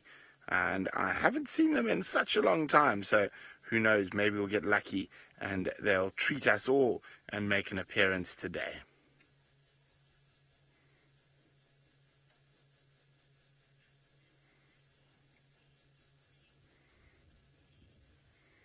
There we go, there's a vulture flying. Maggie's wondering, do we see the same animals every day? A lot of the same animals, Maggie. A lot of the same lions, same leopards. Not so much the same elephants and impala, but we do see quite a few of the same animals every day. Now, let's go have one last try back down the road for the lions. And I'm going to have a look if we've got a better view. If we don't, then I'm going to go look for a leopard. In the meantime, I'm going to introduce you to my friend, Taylor. Hello, everybody. My name is Taylor, like Brent said, and on camera with me today is Craig, but you can all call him Batman. Now, we did just have an eagle, but it flew away. So we're going to go and look for something else that's not going to fly away. So I think what we're going to do is we're going to go to a dam, which is down in that direction, because it's been super, super hot today. I'm hoping that we're going to maybe get some elephants coming down for a drink of water, or maybe a leopard that has just woken up from its slumber, wanting to quench its thirst. So that's going to be the plan this afternoon. But it's good to have you all on board. And Lazzie, you've asked about elephants straight away. Fantastic. You're wondering, what do elephants eat? There's an easier question than that. What do elephants not eat? Meat. And then they eat all the vegetation. So from leaves to fruit to grass, they even push trees over and eat their roots. They'll use their tusks to strip their bark. Sounds like I'm about to break into a song, doesn't it? Or a nursery rhyme of sorts. So they eat lots and lots and lots of different things. They're constantly on the go. So as we're driving, if you see a lot of the trees that are pushed over or branches that are broken, 9 times out of 10, it's the elephants that have actually done that. Kind of like this one over here, which we'll have a look at. Check this out. And this is an old knobthorn tree. And it was pushed down long time ago. I reckon that it probably didn't die because it was pushed over. I reckon that the elephants would have stripped the bark from this tree, like I said, using the tusks. And now, as we're coming into winter, because we're in autumn at the moment, we're not going to get any more rain. So everything is going to become very dry and not so tasty. So then the elephants have to move away from grass and leaves and start feeding on the bark of trees. And that way, if they strip it, they stop the nutrients from flowing from the roots to the leaves, and then it dies. But these trees can stand up for quite a long time, and then eventually they would have pushed it down. Now, Brody, you've said it's super hot, and now you're wondering how hot is it? Well, it's 86 degrees Fahrenheit at the moment. That's pretty warm considering it is. What time is it? Almost 6 p.m. in the evening. And it's getting very dark today. Normally the sun's up for much longer than this, but we had all these big clouds come over, and we think that we're going to get rain maybe tomorrow. We think there's definitely a storm brewing in the distance. So we hope we don't get wet now, although the clouds are too high for it to rain on top of us. I'm looking forward to the rain and to the cooler weather because it is exceptionally warm in this area. Quite easy to get sunburnt as well. And you've got to make sure you drink lots of water and put lots of sunscreen on your body.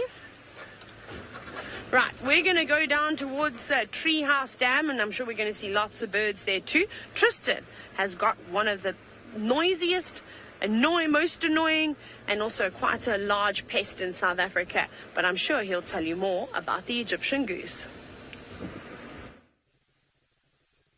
Well, I've actually got two of the most noisiest birds that we get out here. The one on the right-hand side, which is an Egyptian goose, is the one that Taylor is actually talking about. They are a bit of a pest. They go absolutely everywhere, and they're taking over a lot of the waterways of South Africa and pushing out a lot of our other water birds, which is not very good. And so they are noisy, they are loud, and they are very, very numerous all over the place. So we see a lot of them in these areas. Now, the other bird that's in front and on the left-hand side that has got a grey body and a blue head, that's called a helmeted guinea fowl. And they also make a lot of noise and can be a big pain, but they at least help us a lot because they're a bird that when they start making a lot of noise, sometimes you can find that there is a predator close by. And so they're great for finding leopard.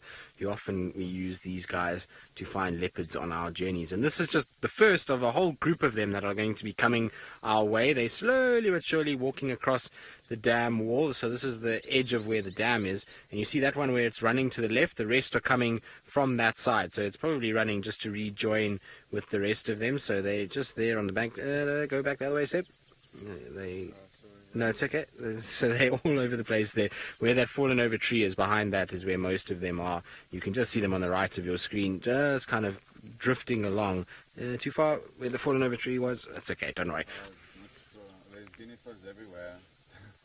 So sorry, Bex, if you can just repeat that again. There's more of our guinea fowls going down. You can see a beautiful blue head that I was talking about. So, Eric, the most dangerous animal that we could find here depends on what you're doing. And if you are in a situation where you're in a car like this, probably the most dangerous to you would be an elephant. They are very, very large and very powerful, and they will be able to easily attack a vehicle and be able to hurt you very badly. So elephants are probably the most dangerous in a car. If you're walking around and you're tracking on foot and you're trying to find animals like that, then probably there's two animals that can be very dangerous. One is a buffalo and the other is a hippo. So these guys here, while they're in water, are very, very, very chilled, but when they're outside of water, they can be very dangerous, and they can be individuals that you have to be very careful of. Now, Nicole, you're wondering how long a hippo can live for. So that cute little face that you see on the back there should be around for at least another 30 years. So they normally live to about 30, 35, depending on how things go. Most of the time in the wild, though, it's about 30 years that they will live for in these areas. And like I was saying earlier today, is that actually these guys are not hunted by many things. So they mostly are dying by old age. They're not actually eaten by lions or anything like that. Even when they're little babies, they can sometimes be hunted, but most of the time they die of old age. Now, Tyler, hippos under the water are pretty much just relaxing and sleeping.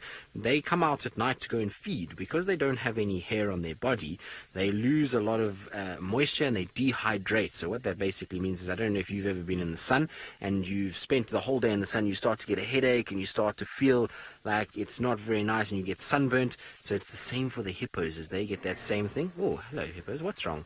And the hippos are giving each other a hard time. It's the mom with the baby that's chasing the others off. And so they get very dehydrated. So they come out at night to feed off the grasses around. And so during the day, they come in here and they go under the water to hide away from the sun. So that's what they're trying to do, is to try and get away from the sun as much as possible, and just to try and stay nice and hydrated and stay cool and to keep out of being sunburnt and those kind of things. But they're very cool animals. I always enjoy spending a lot of time with hippos. They're my favorite things. So Mario, hippos are very fast. They run a lot faster than you think. Even though they're big and they look like they're very fat with short little stubby legs that don't look like they can take them anywhere, they actually are quite fast. And so hippos will be able to run at about 20 miles an hour, which is faster than you or I could run. So you have to be very careful with hippos. And they have very big mouths with massive teeth, and so if they open their mouths and they show their teeth, hopefully one of them will do it, because at this time of the day they do yawn and you can see those big teeth, and then you'll be able to see why they can be very dangerous, because they run very fast and they have large teeth as well. Very cool animals. Now where's the little baby? The baby's somewhere there, so Mom was protecting the baby a little bit, and that's why it moved towards the others. So Lionel, you're asking about lions being stronger than hippos. Well, it's difficult to measure strength, because what you have out here is sizes, and so hippos are way, way, way, way bigger than the lions, almost 3 times the weight. In fact more, should I say. And so I don't know why 3 times, but 6 times the weight of some of the lionesses that we have out here. So they're much bigger, and so you can't really compare strength of them. But lions are incredibly strong and incredibly good at what they do, and hippos are incredibly strong. And that's why lions very seldom will actually hunt hippos, because it's very dangerous for them to hunt hippos. They prefer to go after things like buffalo that are a little bit smaller and are a little bit easier to hunt. But here's all our guinea fowls. This is what we were talking about earlier. This is a nice little family of guinea fowls. There's even some little babies in there. So they look like they're coming for a little afternoon drink, and they want to just quench their thirst from a hot day. Now, Joey, hippos will stay under the water for roughly about 5 minutes, as long as 7 minutes, but generally about 5 minutes. Well, you see the guinea fowls got a fright because of the hippo, and the hippo I think got a fright also from the guinea fowls. That's why that guinea fowl flew away. I wonder if they're going to make some noise. There we go. They're flying. These are actually quite clever guinea fowl, because you see where they're flying to. They're flying to a little island in this water hole, and they're going to go sit in the tree. It's going to be very difficult for any predator to get to them. So things like leopards and civets and genets, which are all predators of the guinea fowl, they really would struggle to be able to get anywhere there, because they'd have to swim. So it's a very clever place for our guinea fowls to sit. Good. We're going to sit here a little longer. We'll enjoy the company of the hippos. Maybe they'll come out. Maybe we'll get an elephant coming down to drink in the next little bit. And so while we do that, let's send you back across to Taylor, who's got another animal that's bobbing about in the water. Bobbing about and, well, gulping for air at the moment. Shame, I think this little terrapin is quite hot. Now, you're probably looking at this going, what on earth is a terrapin, Taylor? This looks like a turtle to me. But here in Africa, we call what you call a turtle a terrapin, because for us, a turtle is, well, the reptile with a big shell on it that swims in the ocean and has flippers and typically lives in salt water, whereas a terrapin is like a mix between a tortoise and a turtle. It's got claws on its feet, but it's got semi-webbed toes as well, and they normally live in fresh water. So there's lots of them in here, and they also bite. They're like the snapping turtles. I wouldn't want to be bitten by one of these. So there's lots of them around here, big ones, small ones. These ones are sort of normal-sized ones. There don't seem to be any big giants at this dam, and they're going to start to settle down now. Now, Nora, as we sit at the edge of Treehouse Dam, you're wondering if my job is dangerous. I suppose it is, yes, but you see, we are trained very, very well to be able to handle all the different situations out here in the bush. So it's only dangerous if you do something silly, or if maybe by some chance just an accident happens, which of course, they're inevitable. So no, most of the time it's fairly safe as long as you are safe and you don't try and do something silly like go and pluck a hair from an elephant's tail or try and ride a hippopotamus in the water. Then you'll typically be safe. We also do bushwalks, so we don't just drive the cars around. We actually walk around here looking for animals and all sorts of smaller things, and we do tracking. So sometimes you can encounter the bigger animals on foot too, which can of course be a little bit dangerous. Now, Hannah, you're wondering, what do terrapins eat? Well, these guys eat a number of different things, but they most of the time are feeding on insects. One of my favorite things to watch, Hannah, is when something like a rhinoceros or a buffalo goes into the water to try and cool down for the day, and they typically do it with a buffalo.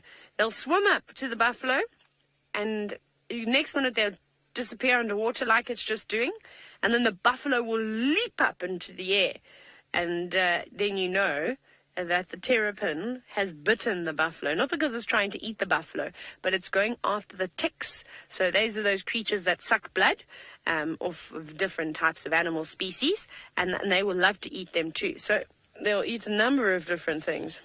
And there's also some birds down there.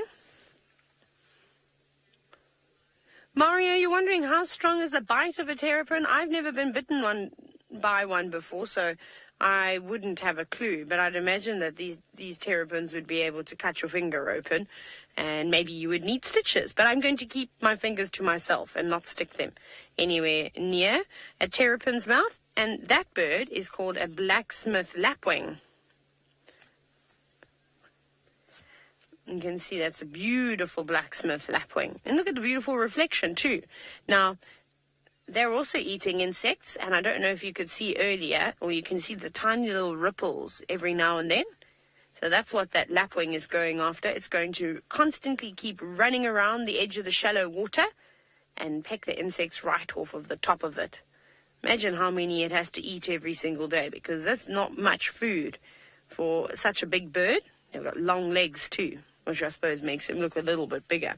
And I saw the funniest thing the other day, and it was on one of our dam cams, and one of these birds was so hot that it actually completely covered itself in water. It sat down in the middle of the water, which you don't often see them doing, and was splashing about trying to cool down. It was quite funny. And these guys don't eat terrapins, these birds. They won't worry about them, but there are other birds. Some birds that Tristan may see at Chitra Dam, like the herons. Well, they will definitely gobble up a little terrapin. Egrets, they'd eat them too. Maybe even, what else would eat them? I'm sure there's lots of other birds there. I just can't think of them now that would eat them. But those birds are very busy. They're just going to carry on going round and round, looking for more insects to eat. Well, we're going to leave the dam because there's no big animals down here like I was hoping. Brent has also moved on from his lions. I wonder where he's heading to next. Well, we're looking for the elusive spotted cat. I had footprints of a female leopard coming into this area, and I'm hoping now that it's got cooler, she's come out of the bush and she's going to be walking down the road looking for something to eat.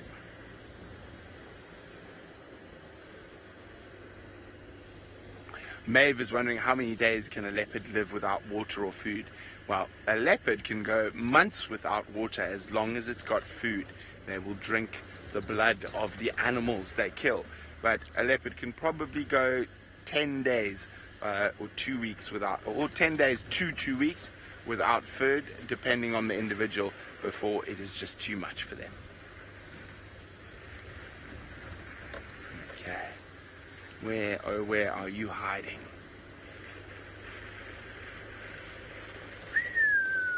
Now, that is an interesting question from Liam. What is the rarest animal I've ever seen? Now I've got to think. The rarest animal in terms of numbers left in the world that I've ever seen is probably mountain gorillas. I'm just trying to think of anything else that's very rare that I've seen. I've seen lots of very rare things like pangolins and stuff like that, but I'd have to say, yeah, mountain gorillas is the rarest animal. In terms of how many are left in the world that I've seen, there's only a few thousand left in the world. No, not even a few thousand, just over 1,000 left in the world. What other very rare animals have I seen? Oh, actually, I know. I've seen something that's even more rare than the mountain gorillas. It is the Atlantic humpback dolphin. I saw those off the coast of Central Africa, and there's said to be less than 450 of those dolphins left in the whole world. That's probably the rarest animal I've ever seen, the Atlantic humpback dolphin. Jake would like to know what type of animals are nocturnal in South Africa. Well, Jake, lions, leopards, hyenas, genets, which is a small type of, well, pretty much a cross between a cat and a raccoon, if I had to describe them in terms of looks, and civet, which is sort of the African version of the raccoon in terms of looks and behavior, white-tailed mongoose, lots of owls, nightjars, which is nocturnal bird species. What am I forgetting? Bush babies, which are very cute little primates. Anything else you can think of, Dave? Hippos. Hippos will come out of the water to feed at night, so they're quite nocturnal. And most of your little predators are nocturnal. Just trying to think. Caracal, serval, some small cats that occur here, also nocturnal.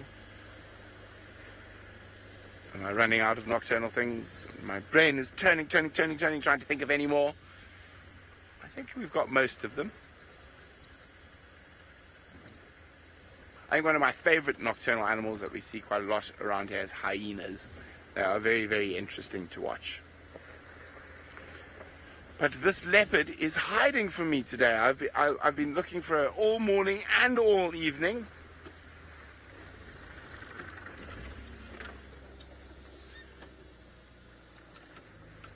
Tyler is wondering how fast can leopards run.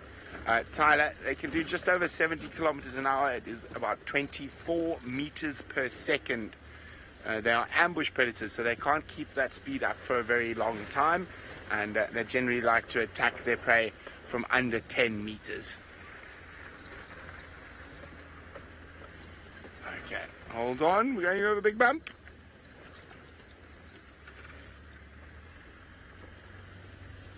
Well, I'm going to make my way towards another waterhole. Hopefully we'll find some animals there. While we do that, it sounds like Tristan is still at the biggest waterhole in the northern Sabi Sands. I am still at the biggest watering hole, and so far we haven't seen too much come down to drink. I was hoping that we'd maybe get some elephants or some of the antelope species, but it's just our hippos that are here at the moment, and they'll slowly but surely be starting to come out and starting to move towards the bank for their feeding for the evening.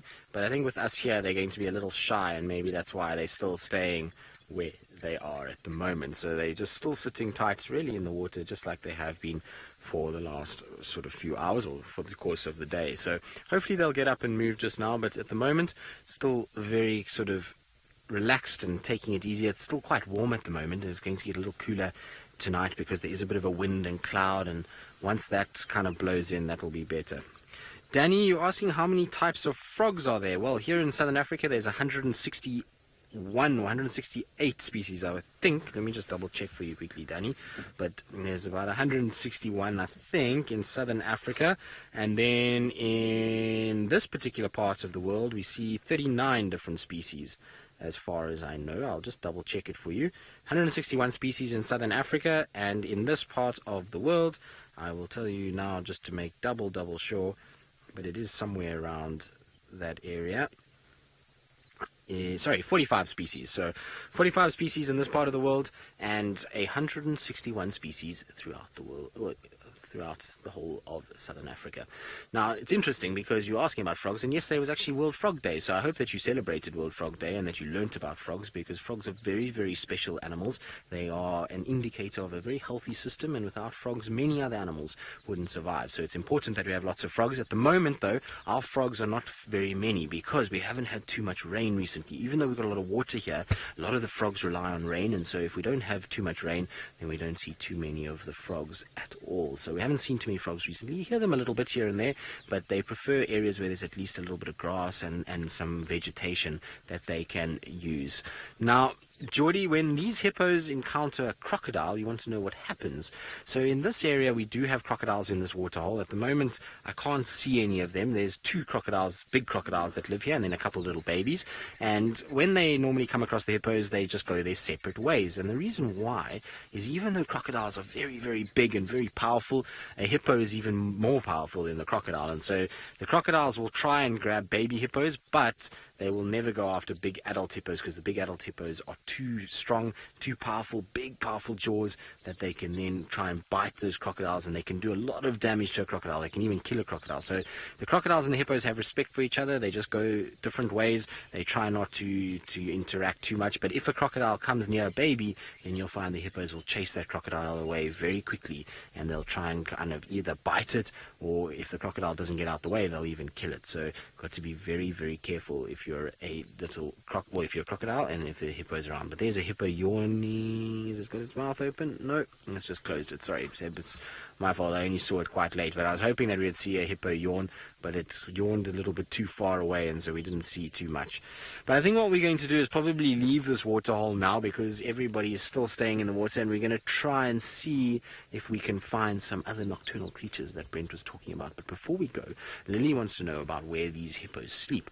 So these hippos sleep in the water. That's where they mostly sleep. They'll either sleep in the water like this, or they'll come onto the bank and they lie on the side of the bank here and have a little nap during the course of the day. But most of the time they're sleeping in the water itself, which is pretty crazy. And funny enough, most of these hippos are actually sitting on the bottom as we speak. They're actually not floating or anything like that.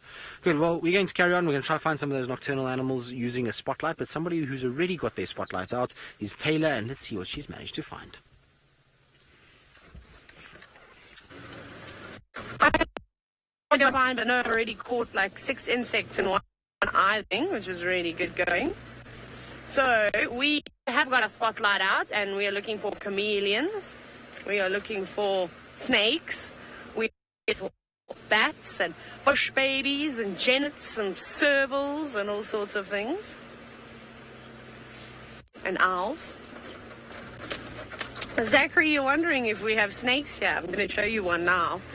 We saw one earlier this afternoon.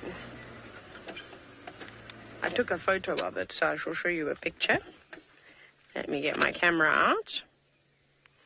That's not a snake, that's a Bateleur, which is a bird. Check. See, there's one. And this is a juvenile Boomslang, which is a snake that likes to live up in the trees, although they do come down to the ground sometimes, but they're very, very pretty. And so it's just a little one, but quite cool. So we were lucky to get to see one. We were actually very lucky because you don't often see snakes. But I think snakes are easier to spot at night. So we're going to keep checking the trees. And also it's been a hot day. Maybe they're going to come out onto the road to get the last warmth. I've said to nature that I would quite like to see a puff adder, which is in the viper family. So it kind of looks like a rattlesnake. Now, Joe, you're wondering, how often do we see bush babies? I don't know when I last saw one. I saw a glimpse of one the other day. But like a proper sighting has been quite a long time. They're around, but they're quite shy. Most of the animals that come out of the bushes, or will come out from hiding and spend their time doing things at night, are normally quite shy. They don't really want to be spotted. So you got to be super, super quick, and they normally bounce so quickly from branch to branch that you're just left with the branch banging up and down, and you don't often get to see it. So we'll try and see if we can find one. That's why I actually came around here, because there's lots of little trees, lots of trees that have sap on them, and that's something that a bush baby likes to eat the gum from trees. They normally do that in winter. But otherwise, they're also pretty good at getting insects, and some of them even eat a bit of fruit. But Brent would also have his spotlight out now, shining from left to right, looking for all sorts of animals. Maybe he'll be the first one to find a chameleon. What are you laughing at, Avoca? Huh?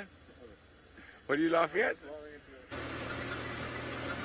Oh my goodness, sorry everybody. I think there was something wrong on Brent's side. But you're back with me again. Maybe he's going through a bad signal area. We're still searching for all all the animals. Let's have a look and see if we can find anything. I'm even looking for spiders. It would be really quite cool to find some spiders. Some community nest spiders would be nice. John, now you've asked what animal do we see the most of? I'm going to keep driving because if I stay in one spot, I'm probably not going to find anything. John, it's probably going to be something like an impala, which is an antelope, which we didn't actually see many of today, which was strange because normally they're everywhere. So we see a lot of the different antelope species. We do see a lot of elephants too, and we're very lucky, and I'm very privileged to say this, but we also see lots of leopards and lots of lions. We actually see more leopards than we do lions. So this is a very good time for leopards to come out, especially after a hot day. So we'll keep checking.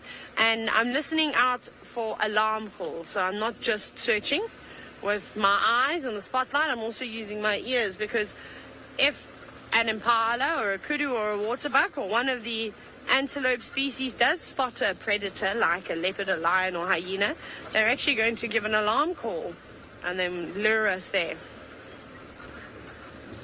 Right. We're going to try this all again. I'm going to send you across to Brent and see where he is. So we've switched into infrared for viewing at night so we don't disturb the nocturnal animals. So I've arrived at the waterhole. Unfortunately, there's nothing here. You can see the Juma Safari Lodge in the background though, where people come on holiday to go on safari. But nothing at the waterhole, so we're going to keep moving. Now, Connor is wondering, how long have I been a guide for? Well, Connor, professionally now 17 or 18 years, something like that. But I'm very lucky. I grew up in the African bush. My parents had safari lodges in South Africa, Botswana, and Zambia. So I've been living in safari lodges most of my life.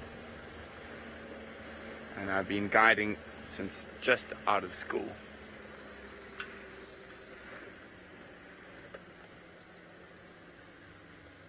So I'm hoping to find a little bush baby or a mongoose. Shane Lee would like to know whether we ever touch animals. No, we do not, Shane Lee. Most of the animals here will hurt you if you try to touch them.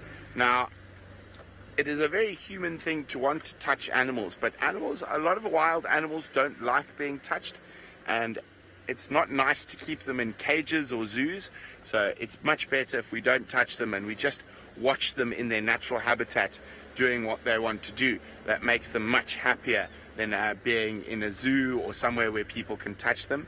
It's not very good for the wild animals to be touched by people.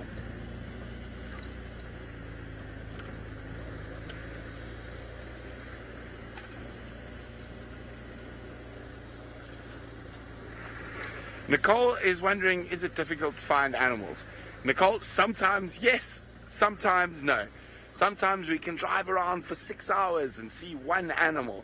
Other times we drive 5 meters out of our camp and the lions are lying right there, or there's a leopard in the tree. So every day is different, and that's what's so fun about going on safari. But we see almost every day, we'll see elephants and impala, which is a type of antelope, and wildebeest, and Nyala, and bushbuck. So, oh, he took off. Let me see if I can catch him again. We're just talking about nocturnal animals, and one is landed in the road. It is called a nightjar. Here we go. It's a nocturnal bird. And they've actually got, well, off it goes, it's chasing bugs. So they've actually got very special feathers on the side of their beak. So they've got a very big mouth that they can open very wide to catch moths and other nocturnal insects. But they've got feathers that are almost like a cat's whiskers. So when the moth changes directions, they can feel it on those whiskers, and then they can eat it. Okay, I'm hoping up ahead we might find some animals, and there's a big open clearing, and a lot of the herbivores, so the plant-eating animals, come up onto this clearing at this time of the night, they move away from the thickets because their eyesight is not as good as the carnivores like lions and leopards. So they like to sleep out in the open areas where they can protect themselves. Mamadi is wondering which animal has the best vision. Well, again, it depends whether it's night or daytime, Mamadi. During, what have we got there? What have we got there? During the daytime, the animal by far with the best vision is a vulture, as they can see carcasses and kills from a very long distance. Always a little Steenbok, tiny little antelope. There he is. So that's not a baby, that's an adult Steenbok. And at night time, the animals that have got the best vision are lions, leopards, and hyenas. And they can see about 8 times better than us at night. Now, we don't want to disturb the little Steenbokkie. Let's see if we can find some more animals out on the open plain. Well, Taylor's taken on a very tough challenge at this time of the year to try find you a chameleon. Let's go see if she's had any luck. Oh, we might fun. You never know. It's been warm enough today. What I am doing is trying to find an old baboon spider tunnel on the edge of this damn wall. But now, I can't see it. Not at all. Now, Irene, you're wondering what is the biggest chameleon that I've ever seen? It was a flapneck chameleon, which is the species of chameleon that we see here. And I actually saw it while I was in Kenya not so long ago. It was massive. It was bigger than the size of my hand, in fact. Well, actually, yeah, if I did that, it was probably the width of my hand. And yeah, you could actually see its head was much bigger than my fingers. So if this was the front, the head of it, and then its tail went that way, it was actually quite big, in fact. So really, really, really big creature. Big, small creature. It was quite nice to see. I was going to watch it because it completely eroded away from all the rain. Whee! Check. I like it when somebody says I can't do something. Oh, what's that? A moth? Butterfly. Can you see it, Craig? I might have to go back, I think. Oh, no, you've got it. Here we go. There's a beautiful butterfly. And that's where it's going to rest for the evening. I don't think it's going to go anywhere at this time of night. Because, well, we know butterflies spend their time out during the day. It's the moths. Although there are some moths that spend their time out during the day too. We call those diurnal moths. But most of them will start fluttering around my lights. So that's quite cool. Better watch out, though. There's lots of things that would want to eat a butterfly, even at night time. Wow. Very cool. Anyways, sadly I didn't get to find you a chameleon tonight, but there's always next time, and I'll keep searching and keep practicing to find those camouflaged creatures. Off you go back to Brent to spend the last few minutes of the show with him. Well, I'm just sitting in the dark and listening. So what we're going to do is I'm just going to move the car a little bit, and we're going to show you what happens when we turn off all the lights. So it's just after dark now. So there's a very important reason why you never walk around the bush at night. So you can walk around the bush during the day, no problem, but you can't at night. Are you ready, Dave? You're going to kill the presenter light as well. Okay, 1, 2, 3. So you can see how dark it is. You can see the screen here. That is the screen, so I can see what the camera is seeing. Now, at this sort of light, you can still see a little bit, but a lion would be invisible to us. That's why human beings need to go home when it gets dark, because we lose our eyesight. And it's an evolutionary instinctive response, is going home when it gets dark, so we avoid big predators like lions and bears in North America. Now, Cooper is wondering, what is the scariest animal I've seen? Whoa. The human being, Cooper. The human being. So, most wild animals are not scary. And there we go.